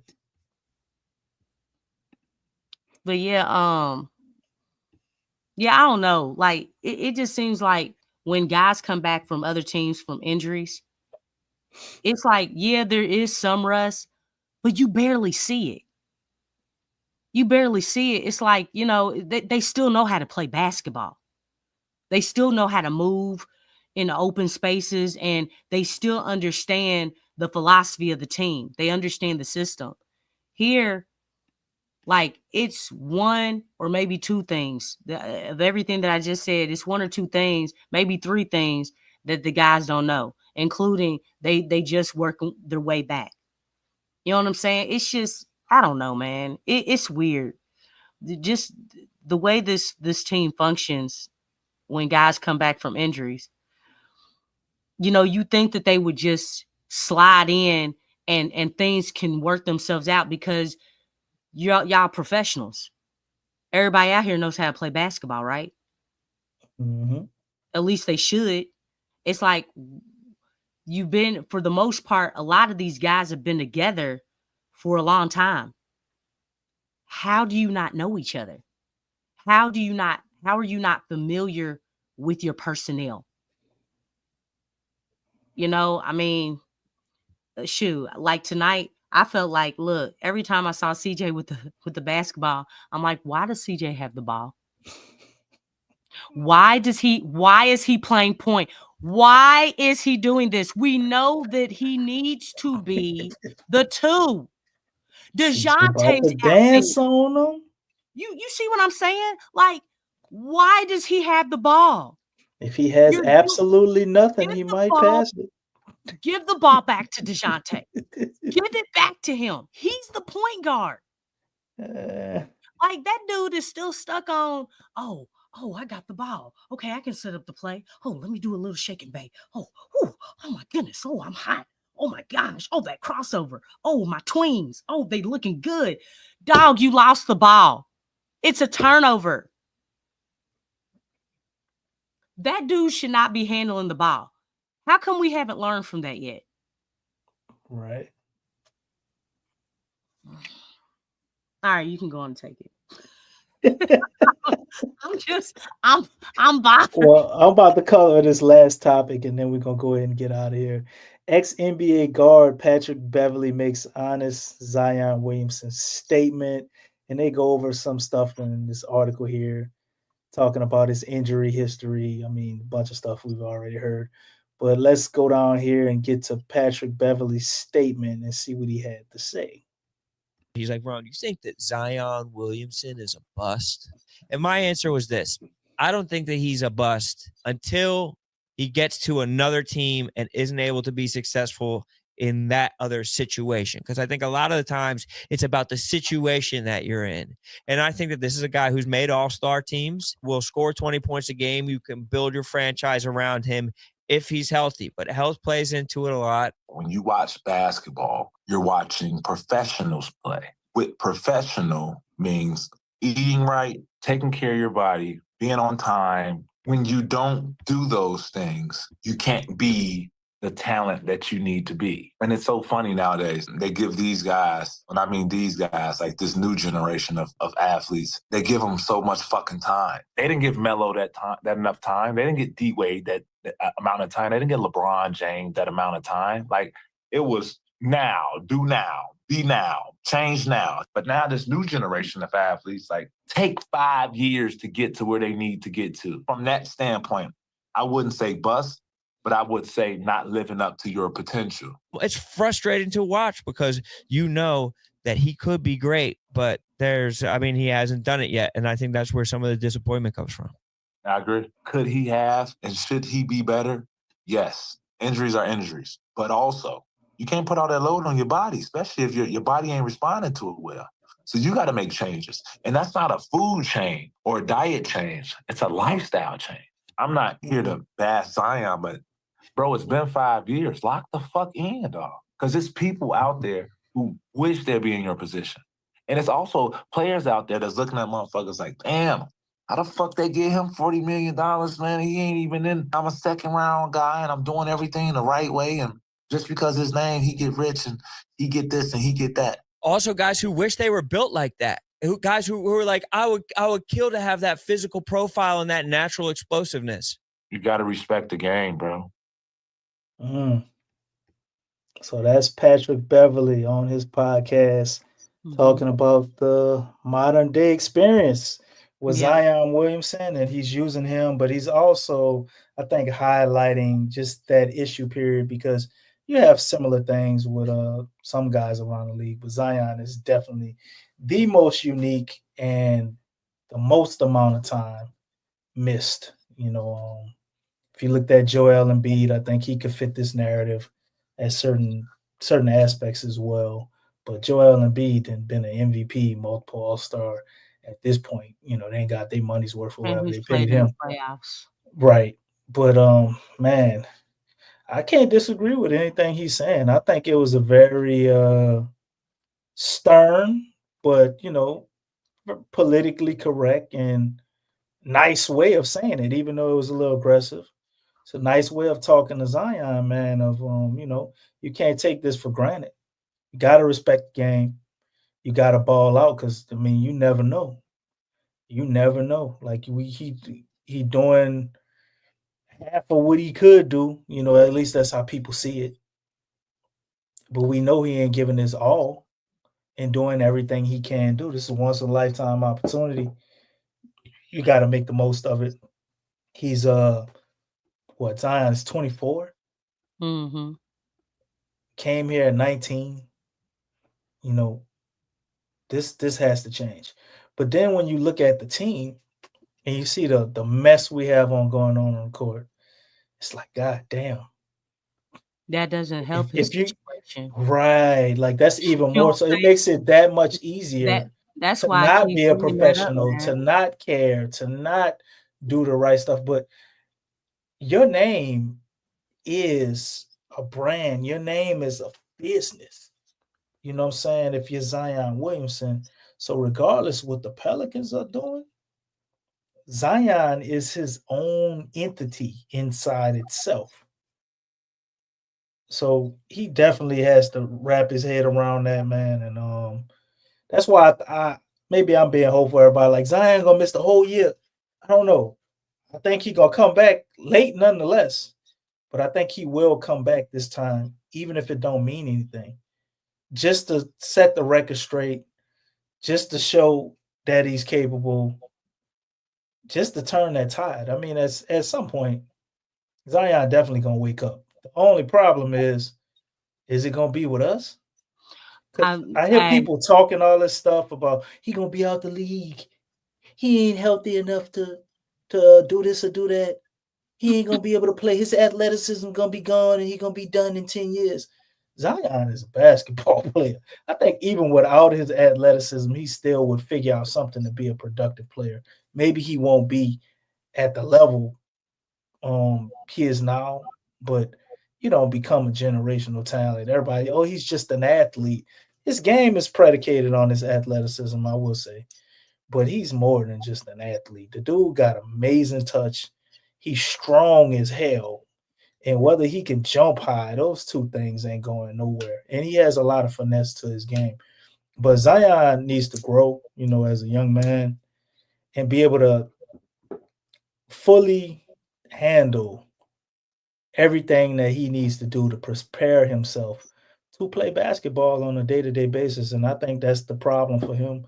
And we've done nothing to, I guess, tie into the personality that he is. Zion seems to me to be the guy that just likes to play basketball. If we had a lot of his work, I guess, surrounded around him actually playing basketball, it might be better off. Like you were talking about, Lex, if we had those strenuous practices and you hear about how players hate those, I think Zion is the opposite. I think he's a guy Yeah, that he likes is. to practice and play.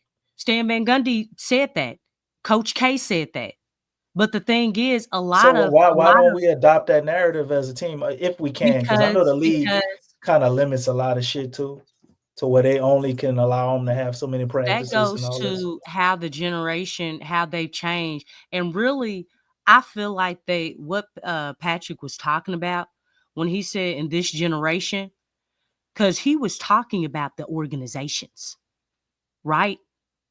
The organizations wouldn't have let Melo, D-Wade, you know what I'm saying? That's what he's talking about. And that's a big deal. But I really feel like they're doing that because if you look at LeBron and D-Wade, okay, after I want to say their rookie contract, did you all notice that D-Wade and LeBron, they actually started discussing their contracts together and they started doing smaller contracts. The reason why they did those smaller contracts, like 2-year contracts, LeBron is still doing them. They do that because it's like, I'm trying to keep the organization honest. Nobody else since then, after them, has been doing that. Like, that's dangerous. Well, we haven't trying to reached that that level yet. I get what you're saying, but you got to let the new generation catch up to their age when they started doing those contracts. Hey, it's not that. Everybody who got their They bag, the don't. superstars, they're just getting their first bag. Yeah, I understand that, but the thing is like, man, they don't want these players to get smarter when it comes to these contracts. They're trying to lock these guys in for a long time. So these organizations, look, they had this saying, you can't let your assets get out of control. Okay? The player is the asset. And so the thing is, when LeBron and D-Wade started doing that, they did that every 2 years. They were taking those smaller contracts or they taking those contracts in less years because it's like, no, you are going to continue to put a winning team around me. I don't want, because the thing is, when you do that, look, what is the goal of the owner? To make money, right? Yeah. To put butts in the seats. Look at the situation right now with the Pelicans. Are they trying to win? But they want to continue to sell tickets.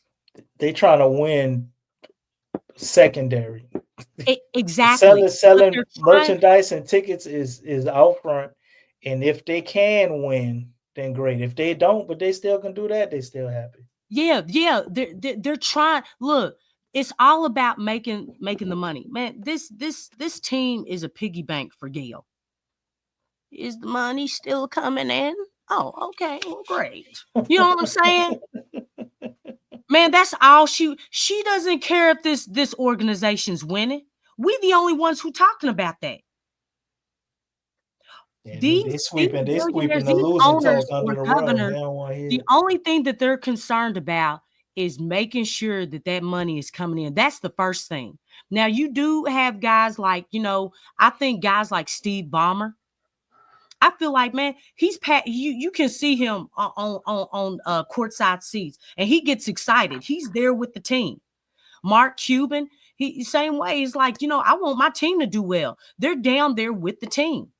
They down there talking to the players, but like, hey, come on, man, you can do this. You know what I'm saying? Giving that extra How do you push. explain the Thunder? Because I don't even who is their owner? I don't even know what their owner is. I don't either. Well, they out of sight, out of mind, but apparently they're making money. But obviously with Sam Presti, winning is a big deal. The thing is, winning is naturally going to bring in the money. Winning, it does that. That's what winning does. Winning is affiliated with that money. But if it's like, shoot, you ain't trying to win, be like, well, we condition the fans, because Big Q broke the difference between fans and supporters. And I actually like the way that he put that, because that's true. We're supporters. Right. It's like, we're not, because fans is root word for fanatics. You know what I'm saying? It doesn't matter what you do. They let you do whatever you want, and fans will continue to support. Yeah, the supporter, like, no, dog, you better. We need to win. What are you talking about? Can't be no blind supporter. Yeah, it's like, I'm not dumb. I'm not about to go to these games, and then you want to charge the popcorn and the hot dogs top. And then you won't sell the merchandise for top dollar. No, you need to do something for me as a supporter. You need to put a better product on that floor, because this product is not it. But the thing is, they're really taking advantage, in my opinion, of this new generation, because they're back to signing to these big long contracts where they have them locked up for 4 or 5 years.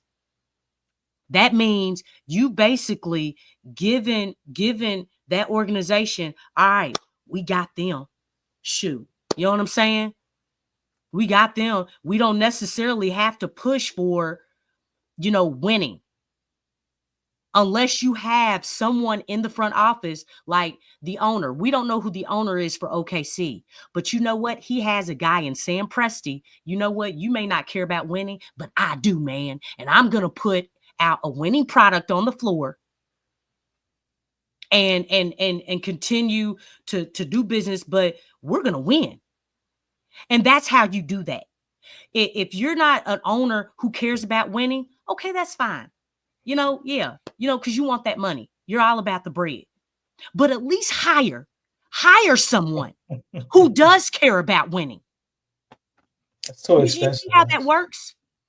You get someone in there who wants to win. You hire a coach who wants to win and who's not comfortable on losing every single night the same way. That's how you do that. Like, look, I just want to make the money. All right, I understand you, but I care about winning. We're going to win and we're going to make money, and all parties are going to be happy. It can be done. It can be done. You just have to hire the right people. All right, I want to make that money. I think that ship does sell, man. Yeah, but I'm just they saying. They hired the wrong people, and they didn't got themselves in a bit of a quagmire here. Yeah, with the situation we have. She don't know nothing about basketball. You know what I'm saying? And so she doesn't know who to hire. And so she's getting we can make the comparison. She don't know nothing about the Saints either. But there's just better people in place, even though they have issues. They're better set up to be able to sustain or succeed than the Pelicans, because the people there have ran that organization for 20 years. The Pelicans have just come back around. What was it? I think 2014.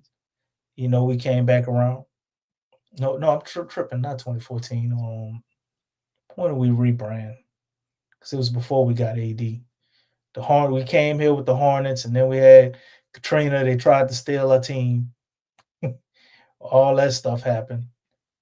Well, we rebranded. I gotta remember when we rebranded. I think it was 2011. Was trial and error in OKC, because OKC didn't exist. Our team went over there for a little while. Yeah, that's what I'm saying. They tried to keep it. That the Pelicans were a trial for OKC for that market. Look, the Pelicans opened up that door for them. You know what I'm saying? It's like, thank you. All right, so see, we can have an NBA team. And they got one. So, and they just kind of skyrocketed. Shoot, they've had two. First they went from Harden and Westbrook and KD, and then they went to Shea. And look, the rebuild started at the same time, and they back up at top again. Man, these dudes are number one, man, in the West. 2 years in a row. And just a few years ago, they didn't even make the play-in. Remember that? This is OKC. Yeah, that's right. We changed our name. It was 2013, so 2012, 2013. We changed our name. But nonetheless, you're right as far as the OKC thing. But franchise ain't been around a long time under this new ownership. Miss Benson, they just stealing our money, man. Poor Miss Benson. And sooner or later, she's definitely gonna wake up to what's going on. But it's like, God damn, man, the alarm bells have been sounding for it's been sounding since David Griffin got in there. When he first got up there and said Drew Holiday is a goddamn dark horse MVP candidate, I don't know who knows basketball, and just the Pelicans, their ears didn't perk up and think, oh shit, something wrong. Because all the supporters were saying something is wrong. He just got the number one pick. This is Zion's team. But see, they took that pressure off of Zion. And instead of Zion needs pressure. He's the type exactly. He needs pressure. He needs pressure. He needs to practice.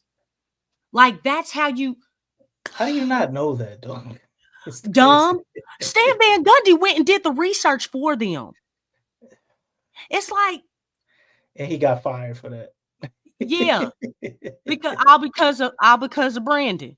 Oh man. Brandon's like, man, I ain't trying to do all that practicing. But see, Brandon's not the only one. A lot of players don't want real practices. Whereas Zion, man, he eats that stuff up. But the players who don't, to me, they ain't the ones who you looking at to be the best of the best. Think about any player who you put in the category or on the trajectory to be the best of the best. I ain't never heard them complain about practicing too much or wanting to practice. Shit, they be organizing goddamn practices and running it themselves. You know, so I can't go off of Brandon with that. Like, what type of weight does he hold? What have you won?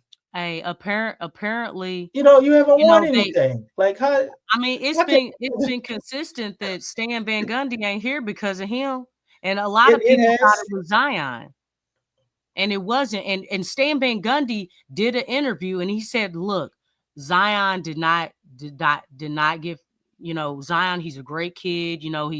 I mean, he always speaks up well. He played for me. He spoke very highly of Zion. So it's always. Like it's not what he was saying. It's what Stan. What are you not saying? Stan. He's a nice guy. So he didn't. Well, he was trying to be professional. He was just trying to come out. He didn't throw BI under the bus, but we all know. And I heard, BI, and there was some other players too. It wasn't just BI. Bledsoe. And where's he now? Little dumb butt. I don't think it was Bledsoe. Bledsoe was one of Stan's favorites, so it wasn't him. Okay. I mean, you probably had guys like NAW may have complained about him because he wasn't getting playing time. And Josh Hart. Josh Hart complained about him. It was Josh Hart. And you know what? He's playing for a coach that runs you through the ground. He ain't trying to get Thibodeau fired. But he give him minutes. No, he was getting minutes. Josh Hart was getting minutes. He getting more minutes than he was getting under Stan Van Gundy right now. Okay, yeah, that's Stan because Van Gundy he played gave him minutes, game. But that's what he wants. Josh Hart wants to be basically a starter. He wasn't starting for us. We probably would have been better off with him out there than damn Drew Bledsoe. I mean, but you needed Drew Bledsoe. Well, you had Lonzo, right? Yeah. Eric Bledsoe. Eric Bledsoe. He was not a starter. It was an empty spot. Washed up. It was an empty spot with him. Yeah. Josh Hart ain't no point guard, but shit, we've still been better with him out there. Eric Bledsoe really gave us nothing. You still had Lonzo out there. But they had Lonzo as basically a two guard, man. Lonzo was like playing like a combo guard type position. He didn't really run sets or nothing. He just got guys open looks inside of the offense. Well, I know this one thing. The fact that when Lonzo was here, it worked. Just getting those easy shots. Man, I actually miss those three-quarter court alley oops and stuff. Man, I mean, that stuff is always there. We don't even see that stuff. We don't even see the half court alley oop no more. Nothing. You know what I'm saying? I mean, those were easy points. And we just don't see that because guys don't know how to throw. They don't know how to throw the ball, man. But he did allow us to get a lot of layups and things. Basketball should not be hard. And every time I look at the Pelicans, man, this team makes basketball so hard. They do. Which they make everything hard. Lex, why would they make basketball it's a hard? lot of hard They work. can't. They make getting their players' names hard and their faces right on their media shit hard. They make it hard for you to hear the questions during their goddamn press conferences. The audio's horrible. It's like they make everything hard. Y'all are really poor. Like, y'all gotta stop this. I don't think as much as it is poor as it is just ineptitude. Like, they're just inadequate. I think they're paying people. Yes, poor. But they're paying the wrong people. Yes, poor decisions.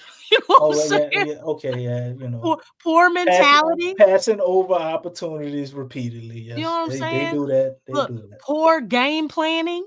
You know, which poor do you want, DC? Yeah, you know what I'm saying? No, I thought it was just strictly talking money. No, poor everything. Well, what I said, YB and G Don, you talking about watch my mouth? What I said? No Diddy, but what I said. I don't know. You could type it, bro. It's a safe place. Yeah, speak your mind or forever hold your peace. But we'd rather you speak your mind than look. We want Willie to hold his peace like all the time. I don't even want to hear him. I want Willie to go buy a piece and be ready for some violence. You a hot mess. You a hot mess, Don. Okay. For real. Come on, YBG Don. They make everything. Oh, come on, man. Come on, we talking about the game, man. Look, that don't require no Diddy, but whatever. Oh, goodness gracious. Yeah, Willie don't have he ain't got a mean bone in his body, Lex. He's truly, you don't got a hard one. Oh, see, I ain't about to say that. Now, that would be crazy. That would be crazy. But see, you could do that. You could do that. I can't do that. All right. I can't even comment on that one. Back to PG-13. God damn. But just so we get this understood, in closing, you said the Pelicans are going to lose to the Sacramento Kings, correct? Oh, goodness. That was a good laugh, man. All this good therapy right here.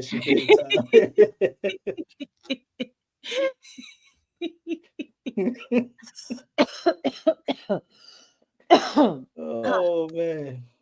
Merry Christmas, everybody. the Pels going to catch an L against Sacramento. You heard it here first. We're going to be back up here doing one of these podcasts, trying to find some more entertaining stuff to talk about. Man, it's getting hard because it's so goddamn predictable. You know, we know what's going to happen. We know where this is going. We're going to have to still here. Right. Right. Everything is difficult.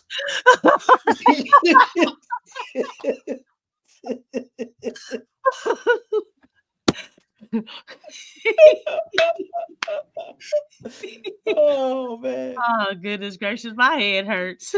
So, Brandon Ingram is out, family. He didn't break his ankle. It's only a low strain. So, there is a chance that he may come back this year, but by the time he comes back, what good that's going to do us. I don't think he'll be back in enough time where we'll be able to trade him. Like, who's going to trade for him now? That's pretty much dead.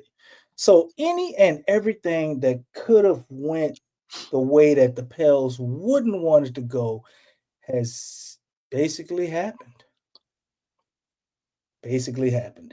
Any last words, Lex? Anything you want to get off your chest before we go ahead and get up out of here?